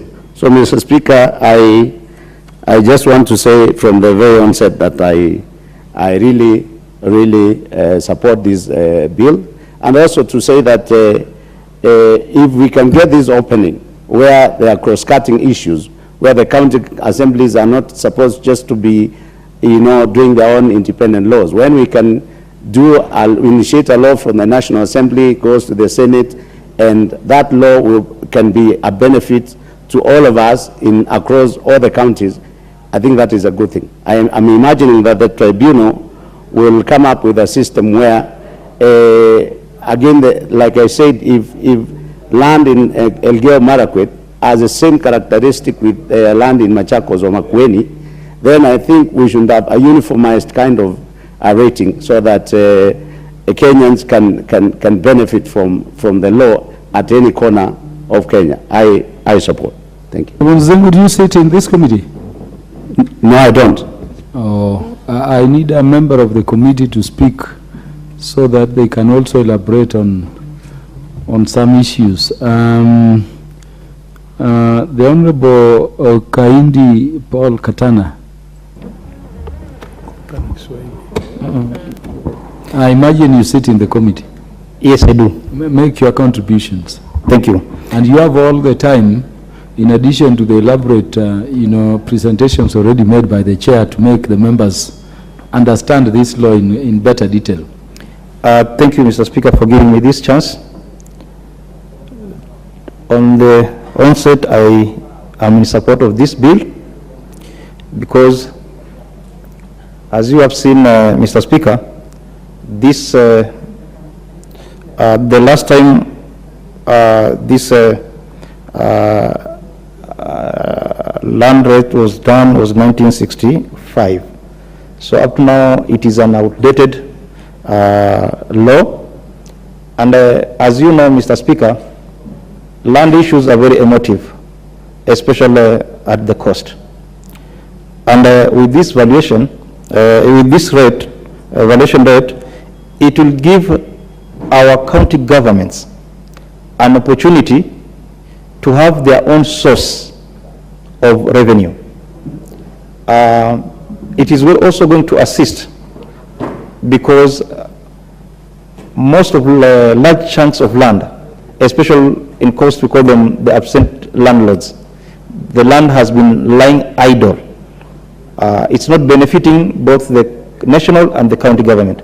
So with this bill, it will give an opportunity for our county government and the national government to make use of this bill and make sure that the rates for these idle lands and any other land that is within their jurisdiction gives them an opportunity to collect revenue. Mr. Speaker, with the digitization of properties, a lot of people have lost land because of because of there's no the people who are doing it manual, and we have seen that this one has also given an opportunity to some few individuals. I'll give you an example about the SGR issue. Some parcels of land were overvalued and some parcels of land were undervalued because there's no uniformity of the valuation of land in our country. So this bill now will also give confidence to our investors because they'll have the opportunity, if they want to invest in Nairobi, they'll know the kind of rate that they're supposed to be paying. If they want to invest in Mombasa, they'll know what they're supposed to do. This one also will put aside the brokers of properties in our country, because a lot of people have been conned of their land because there's no consistent with the law. And I want to thank my committee and the chair, because for a very long time, even the National Land Commission, it gave us a very good input on this. The Minister of Lands, they'll now have an opportunity to make sure that, especially with the arid disasa, every land will be put into use. I've also taken note of that majority of the land in our rural areas are not yet adjudicated. So we will look for an amendment to make sure that they are not subjected to high rates because their land has not yet been adjudicated. So we look for them, we look for a way to bring an amendment and also accommodate agricultural land so that we can also caution our farmers. The county government should even not rate this agricultural land to give motivation to our farmers so that they can have a lot of input in food security. So this bill has come at the right time, and I hope my colleagues will also give their input and pass this bill, because it has come at the right time and it can really be a game changer in our local authorities. And the governors, they also gave the input in the committee, which we accommodated. And if there is anybody who has maybe want to bring an amendment, they can approach the committee so that we can have a bill that will allow everybody to be a win-win situation. And after the passage of this bill, I encourage the local authorities assemblies. They should also pass bylaws that are in concurrent with this bill, so that both the national government and the county government, they speak in the same voice when it comes to the issue of land rating evaluation for our land. Mr. Speaker, with this bill, it will also give an opportunity to know the banks, because for a very long time, people have manipulated valuation for properties, and banks have lost a lot of land because the valuation which is given is not exactly what that land should be. But with this act, even the valuers will be very careful to see the kind of valuation they're doing in every county. So even the banks will be safe with this bill. With these few remarks, Mr. Speaker, I support the bill. I support the bill. Thank you. Just a minute, Honorable Kaindi. In terms of ensuring there is no corruption by the valuers, what does the bill provide, or what is the committee recommending in their report in terms of the provisions which should be in the bill? I'm asking this question because you remember the last remark by the President about the National Land Commission. Mm-hmm. Okay. What? Are we making gods who are going to determine? We are working on the value index to standardize the value index, because when the president said so, we also as a committee had a lot of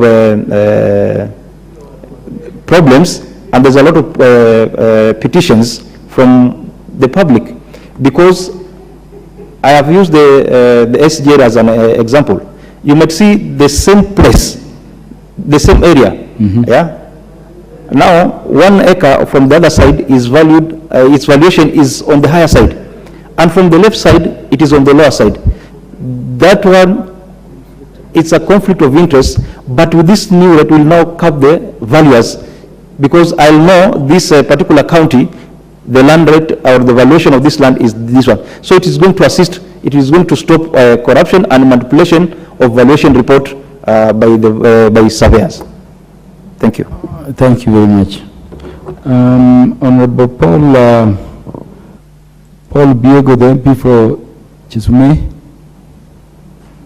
has stepped out briefly to attend to a national issue. The Honorable Abraham Kirwa, MP for Mosop.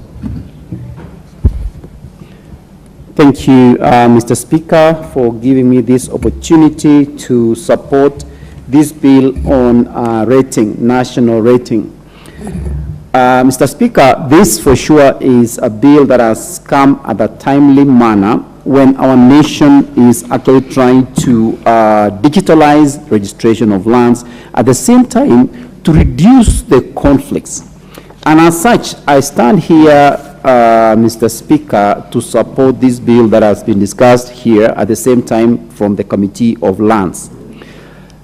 This bill that we are discussing here is not going to be of any conflict between the national government at the same time with the county government. We know that most of the land issues has been devolved to county government. But what this bill does is to bring together both the two governments to make sure that we have a standardized rating system that is going to help this nation, so that now a land in Mombasa and a land in Eldoret, if it's going to be rated, it has a standard system on how the evaluators will go about in rating the land. At the moment, I think we don't have a standardized system. Anybody can rate land, but you don't know how it was rated. You may have a dispute. We don't have a tribunal that can actually attend to these tribunal issues.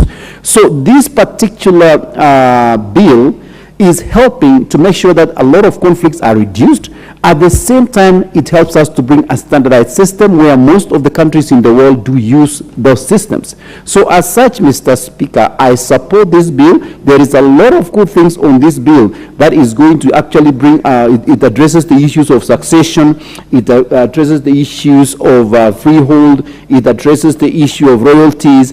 It is a bill that has actually, it is due, and it's good for our nation, it is good for our country, and I want to commend the committee for coming up with this bill. And I think we should bring back this bill again to be discussed here when we have a full house also, Mr. Speaker, because this is a very important bill that every member should actually read through it and understand, because it is good for the growth of this country, at the same time for the protection of those people who are going to buy land. At the same time, as we discuss about the rating, we cannot forget to discuss the issue of digitizing the title deeds in this country. There is a huge problem of title deeds. You will find one land with 2 or 3 titles at the same time. But if it was digitalized, and this digitalization will go together with valuation rating, then it will reduce the issue of corruption, where one land has 2 or 3 titles. I have a dispute in my constituency where there is a problem with the border. There is individuals who just along the Nandi escarpment. The owner of the land, the owners of the land have 2 or 3 different titles. One came to Nairobi, established and was able to attain a title. Another one from the county government, they say the title, the border is this side. The other one says it's on this side. But we've sat down several times. This is an issue that has been going on for over 20 years. But on this matter, if this is established, the national rating bill will be able to address such issues and also allows us to do digitalization so that we don't have a problem like this where we are saying where actually is the border. And as such, I stand here, Mr. Speaker, to truly support the bill, national rating bill. And thank you again, Mr. Speaker, for the opportunity. Thank you, Honorable Kirwa. The Honorable Stephen Mogaka, MP for West Mugirango.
It is true, Honorable Mogaka. I was questioning where your usual energy has disappeared to. I've been very, struggling to. Yeah, Mr. Speaker, yes, that is the usual me, heard by the nation. Yes, I want to thank you, Mr. Speaker, for this opportunity to contribute to this very, very important legislation, and I want to thank the committee chaired by my neighbor, Honorable Nyamoko, for thinking of and drafting a bill of this nature. As I intimated earlier, Mr. Speaker, the country has a constitution that requires that we be having two levels of government. And the respective functions of these levels of government are to be found in our Schedule 4 of the Constitution. And it may well be that some land is actually devolved, and therefore legislation relating to devolved land falls squarely within the capacity and jurisdiction of our county assemblies. Be that as it may, Mr. Speaker, sir, Kenya is one nation, a unitary state, and to think of having a national law that standardizes the practices and rates that are going to apply to all land within Kenya is the most innovative kind of legislation that we must celebrate this committee for. Because all of us know that county governments and even the national government can only render as much services as the revenue they collect. And it is therefore extremely important that all corners of this republic benefit from a legislation that is going to enable the entire country be able to collect revenue. And having standardized these rates and practices within the Republic of Kenya, it creates certainty, particularly to investors coming into the country, and they will be knowing that whether they are investing in Turkana, Nyamira, or Kiambu, the law applicable is the law of Kenya and is comparable county to county.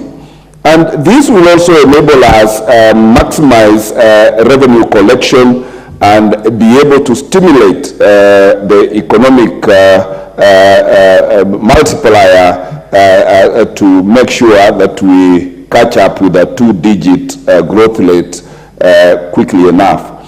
It is important also, Mr. Speaker, to also note that this law seeks to impose uniform practices by our values. Because I've been a practicing banker where you get valuers giving valuations for different purposes. There is a valuation for mortgage purposes. There is a valuation for open market sale purposes. There is a valuation for forced sale purposes when it goes to auctions. And there is also a valuation, I think, for sentimental purposes for those who are gambling and doing gambling with properties. But one challenge we have in this republic, which we cannot run away from, Mr. Speaker, is that land adjudication has not been expanded to the entire republic. So that although the titling of our land in Kenya is not complete, there is no land without an owner. Every land has an owner in this republic, or are people claiming ownership on that land. And we should therefore, with this kind of bill, we should therefore innovate how to create ownership cards for parcels of land that have not been titled for purposes of rate collection and for purposes of the valuation law. So, Honorable, what did you say we use in lieu of titles? Mr. Speaker, I am saying that not all land in this and republic what is that titled. thing you said in law? I'm only asking you that question as a law. You are saying areas which have not been titled, people should be given what? They should be given ownership cards. Mr. Speaker, I was going there that most of the markets in this republic, starting from Mayam, the Nyabite market, go to Nyamayab market, go to Bonyumu market, there are no ownership documents per se. There are ownership or cards that recognize possessory interest in certain market plots, which are used as the basis of collecting rent or rate from those particular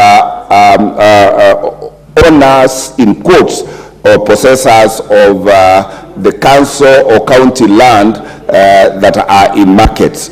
So much so that this act, this bill, when it sees the light of day and becomes an act, should have that provision that persons who claim ownership or proprietary interest to any parcel of land should have some semblance of recognition for purposes of paying rates, because nobody should use land in this country, nobody should possess land in this country without paying some form of rates.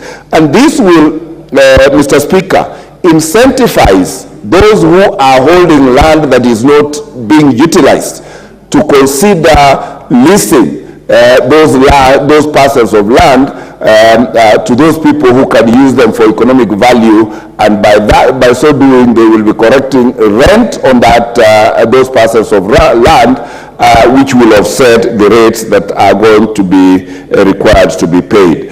And I'm also happy that there is a tribunal inbuilt within this bill that is going to resolve any disputes that are going to arise out of this, because, Mr. Speaker, you know best how the courts are congested, and if litigation arising from this bill were to find their way to court registries, then we will be locked there until cows come home. I am also impressed, Mr. Speaker, to learn that with this bill, now those of us who are holding idle land will find that they will have to contribute to the rates of this republic, and this alone, Mr. Speaker, is sufficient incentive for all of us to put to use every land that is in our possession or ownership, so that as much land as possible in this country is put to economic use. I beg to support and thank the people of West Mugirango for sending me here, because with this now, I know my market at Nyabite, Kebirigo, Mobamba, all those markets are going to have a form of basis to pay rates, and that way the infrastructure and service delivery by Nyamira County is going to be improved. I thank you, Mr. Speaker, and I beg to support.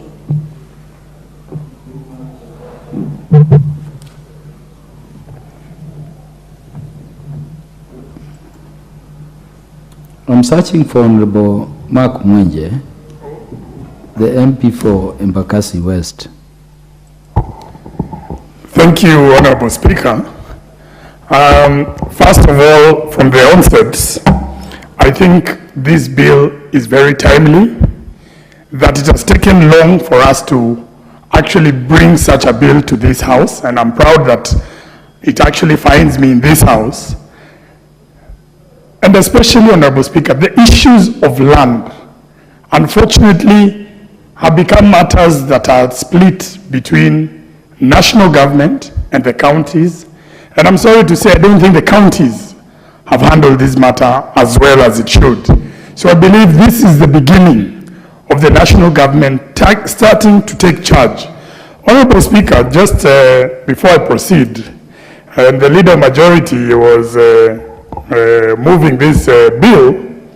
He took a bit of a swipe at me and mentioned that I may not be too happy with him talking about some individuals in Roiro who will soon be paying rates. But I'd be quick to remind him, even in absentia, you know, the law is a double-edged sword. It applies to everyone. It cuts both ways. So anybody, it is not just the people who have been former presidents, even current presidents and future presidents, and big landowners will be subjected to this bill. So it is a good bill. And Honorable Speaker, the only concern that I think that we must, and it's good that the chair of the Lands Committee is here. My only concern is whether we might end up having a conflict with the counties on this issue. We wouldn't want this bill, after going through all this, we end up in court. So I'm hoping he's liaising properly with the legal team so that we don't have counties trying to fight us on this issue. But I want to support it. And this, Honorable Speaker, this is the reason why some of us refuse to support the finance bill, or more importantly, why I was opposed to the housing levy. Because, Honorable Speaker, for us in Nairobi, and more so for a ward in my constituency, known as Molem, I want those people to be given title deeds. They don't have. That ward has 89,000 people, and yet about 65% of it is unadjudicated. They don't have titles, so they don't pay rates. If you could give those people title deeds and collect the rates as per this bill, I assure you the 1.5% you are seeking, in that ward of mine alone, you will collect more money than you needed from the entire Nairobi, just for that 1 year. That is something I can assure you, because I'm telling you, it is the third most populous ward in Nairobi, and yet so many of us have developed there, we don't have title deeds. So this, when we spoke about expanding the tax base, this is a perfect example where people will appreciate that when you give them the title deeds and you collect the rates, and something that the committee must think about, and I'll be present here to contribute, especially during the committee stage. How do you collect rates from land that does not have titles? Now the people are there. They are benefiting from sewage, from water, from street lighting. And if you start charging them rates, it gives them a sense of ownership of that certain piece of land that they have there. They are demanding for roads and all these things. It is something that maybe the committee, I'm sorry, maybe during public participation, that would have been the right place to bring in this issue. But it is worth considering, especially when we are talking about regularization in Nairobi, where people have built houses on land that some people claim it is theirs, where nobody is claiming. I'd ask the land committee, be bold, be brave. I have a motion coming, give people those titles where nobody is claiming. Where there is a dispute, let us have a regularization plan where we give these people titles and eventually you get to collect your rates. If you were to do this, you'd not even be thinking of the 16% VAT on fuel. The other issue, Honorable Speaker, is the issue of developed land and undeveloped. And that is very key, even right here in the CBD. We might not agree, even as members of parliament, Nairobi, even my colleague from Starehe, because there are parcels of land in Nairobi that are undeveloped. You have one that is used as a parking area right next to the High Court. Very prime. The value of that land is probably 3 to 4 billion Kenya shillings an acre. And right next to it, you have the Insurance Plaza, you have KCB. Should these two plots of land be paying the same rates? I don't think so. Of course, you don't want to punish the person who's not developed, but you ought to push them a little bit so that they're encouraged to develop that certain piece of land. So how we are going to look about rating even across Nairobi is something very key. And one of the biggest problems, Honorable Speaker, we have in this county government, I am an advocate. I was admitted in 2012. I've practiced now for over 10 years. I can assure you, there are parcels of land that we are still trying to get their rates. And it depends with the officer that you see at the Ministry of, at City Hall. So one, you'll be told to pay 10,000. Another one will ask you for 100,000. And in between there, the kickbacks are more than even what goes to the county government, what is collected. That is one of the biggest problems that we have with the county. So that is why this bill is so timely. It is so timely that we can now start thinking of if we're going to charge rates different, especially in Kiambu, Nyeri. I wish those members were here. Honorable Speaker, Kiambu is in danger of losing all its agricultural land. In fact, I expect the only areas going to be left is the sides of Limuru on that other side. This other side, all of it is disappearing to developments. Nyeri is suffering the same problem, same as Muranga, all the subdivisions. Honorable Speaker, even the land that my grandfather left has been subdivided between my grandfather's children, my father and my uncles. And this is one of the things that we want to discourage. And I believe how we deal with this bill, it is going to assist us. How do we ensure that we even reward those people who dedicate certain portions of their land and have decided to plant trees? They've literally created a forest on their piece of land. I believe this rating act should reward those people in light of climate change. So, Honorable Speaker, I know there are members who want to contribute, and I'm looking at the time because I think they deserve 10 minutes each. Don't worry about time. I know Honorable Moade will be speaking next, followed by Honorable Nabulindo. Yes. And then whether Parliament likes it or not, we will adjourn for reasons that you know. Look at clause 16 of the bill. Honorable Speaker, unfortunately, I don't have it in front of me here. Perhaps you would remind me what it reads.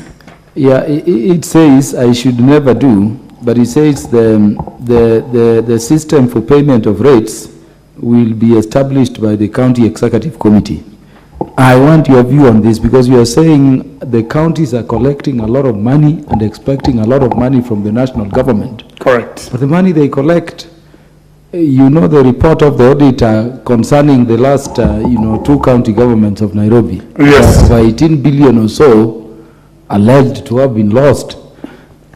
Should this system be developed by the respective county executive committees? I think, Honorable Speaker, or Kenya Revenue Authority, if we are expanding the tax base and we want this money to be accountably, remitted to the national kitty? Thank you, Honorable Speaker. I have a direct answer for that issue. We've already given the counties, as we speak today, have the mandate for collecting these rates. They have failed, Honorable Speaker. As an advocate, I can tell you for sure, I have struggled, especially with parcels of land coming from Eastlands, or parcels of land where we could not find a rates clearance certificate for the last 5 years or so. So you end up in a situation where you have to bribe your way in order to get this clearance for City Hall. Honorable Speaker, if we can allow, the Kenya Revenue Authority has good established mechanisms, and we've just recruited even more individuals who are supposed to assist with tax collection. I think it is important for the committee to relook at this. As long as just 1 minute, one minute. As long as Who is sabotaging Honorable Mwenje and for what reasons? Let him have the mic. Thank you, Honorable Speaker. I'll just make 1 minute. As long as we can effectively collect, and I think KRA has done it effectively. I know the counties might want to compete with us, but KRA is better placed. And more importantly, we saw it especially here in Nairobi, when Mike Sonko was the governor, and he agreed to hand over some of these services to KRA. And at that point, even when NMS came into place, there was more effective collections of rates and revenue, especially in Nairobi. So, Honorable Speaker, I think this is a bill that could change the face of this country, could collect the revenue that is needed for the counties, so that we ensure the counties are not complaining they don't have funds. And with that, Honorable Speaker, I beg to support. Thank you, Honorable Speaker. Thank you very much, Honorable Mwenje. Honorable Julius Mawathe, you are recognized. Proceed. Thank you, Mr. Speaker. Mr. Speaker, let me start off by saying that I stand to support this bill. This bill is very timely. This bill is long overdue because it formulates a single bill that covers and governs the entire country. That way we are able to collect bill as a country. The rates might be different, but the bill and the law that oversees and controls the collection of rates shall be one.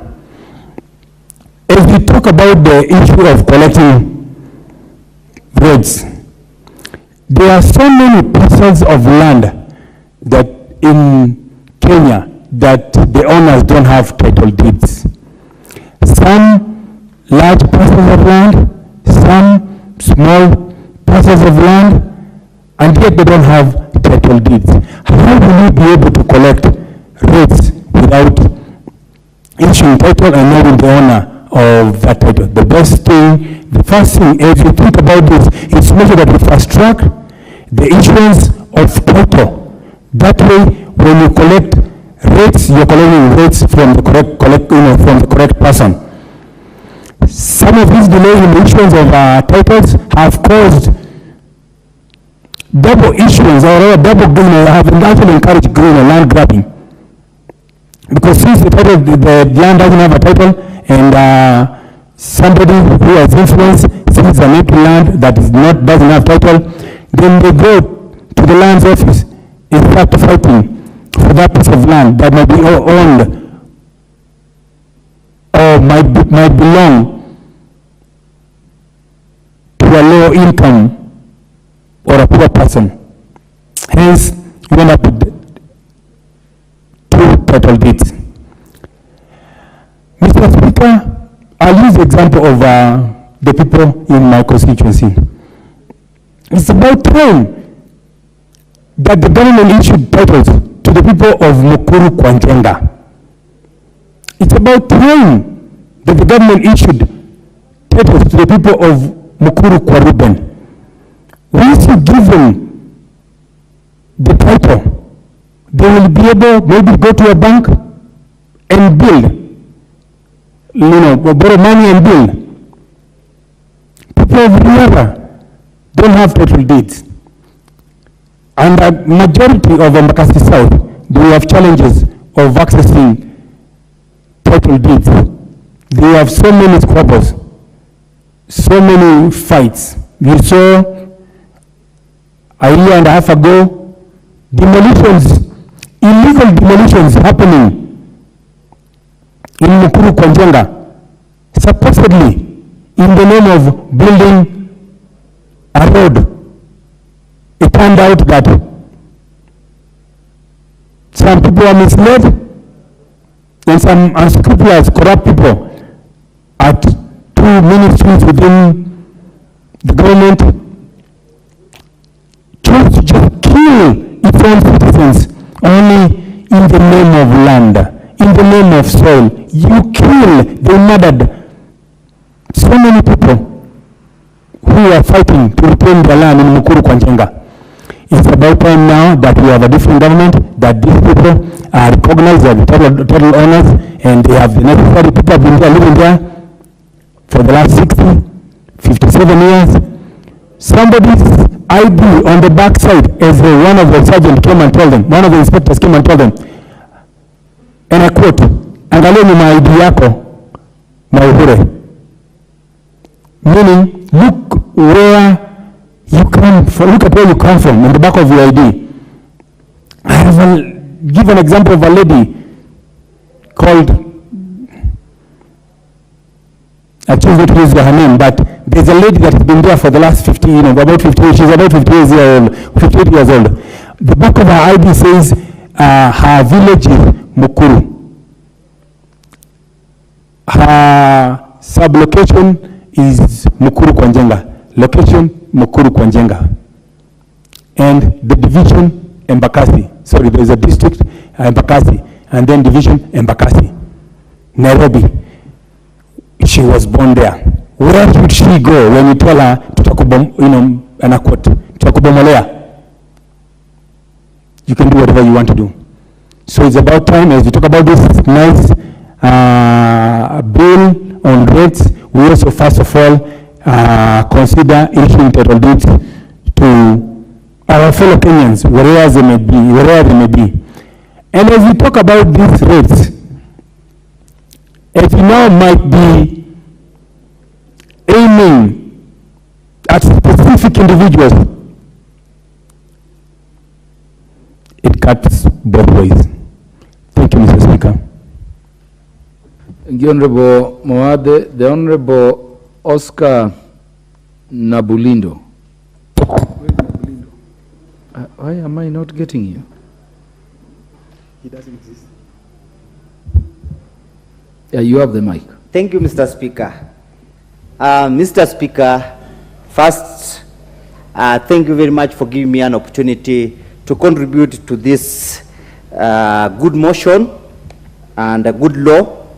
And I want to take this opportunity to thank the committee that has worked tirelessly up to this level that they have been able to bring this legislation on the floor of the House.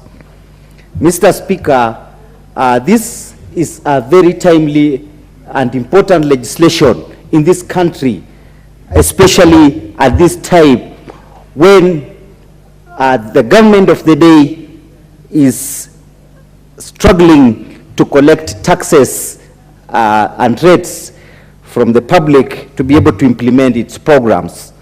Mr. Speaker, when we talk about land in this country is a very big issue because it is the basis of our economic prosperity everywhere in this country. And it is known all over Africa and in East Africa that Kenyans really appreciate the value of land.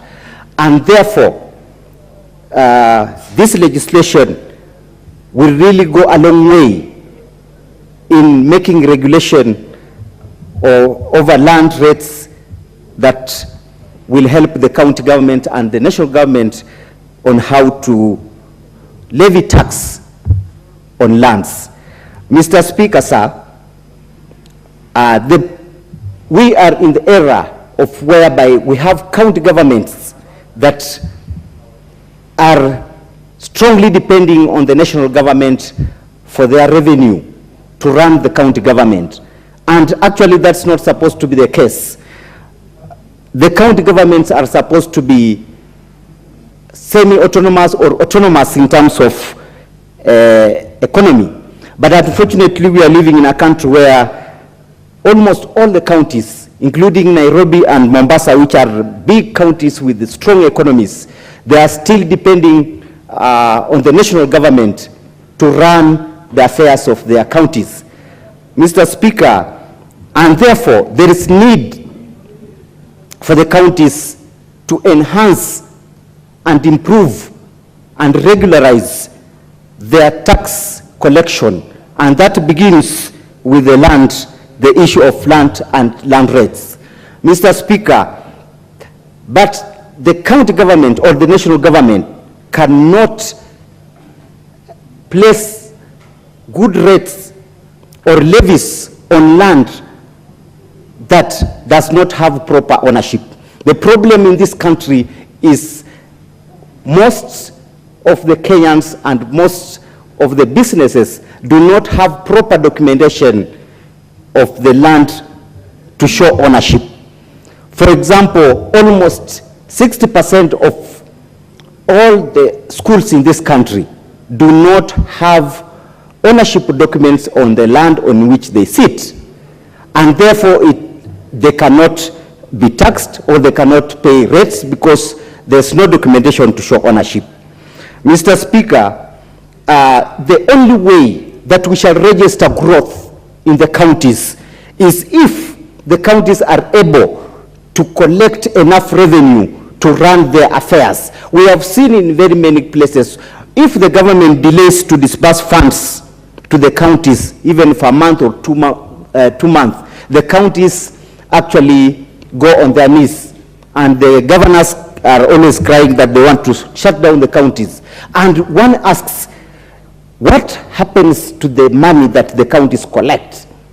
Unfortunately, in this country, counties, we don't have any strong oversight in the counties, Mr. Speaker. The MCAs who are supposed to oversight the governors, they are mostly compromised, they are weak in their oversight, and when it comes to the Senate, which actually has the mandate by the Constitution to oversight the counties, the Senate is even weaker. We have seen in most cases where the Senate summons a governor to come before the Senate to answer to a few questions, and the governor will blatantly decline, and the Senate cannot do anything about it. That shows actually we are having a toothless institution which is supposed to be actually oversighting a very powerful institution called the county government. Mr. Speaker, sir, the bill talks about also the valuation process and the valuer and the regulations that go with that. Mr. Speaker, the problem in Kenya is actually the valuation process. In most counties, even now, the valuation that we have was done almost 10 years ago. And therefore, it is difficult to get enough revenue or the rightful revenue if the valuation of a certain particular land is that of 10 years ago. For example, even in counties, in the sub-counties, in the constituencies, the valuation was done a long time ago. I can give you an example of Matungu constituency. Valuation was done in 2014, and since then another valuation has not been done. So at 1 acre of land is the valuation was put at 400,000, but right now the owners of the land are doing at almost 1 million per acre, but there is no valuation, so there is no way you can do a proper rating with the valuation that is outdated. Therefore, Mr. Speaker, with this law, I believe that we are going to have proper valuation, good valuers, and we are going to get the rightful value of the land that we are dealing with.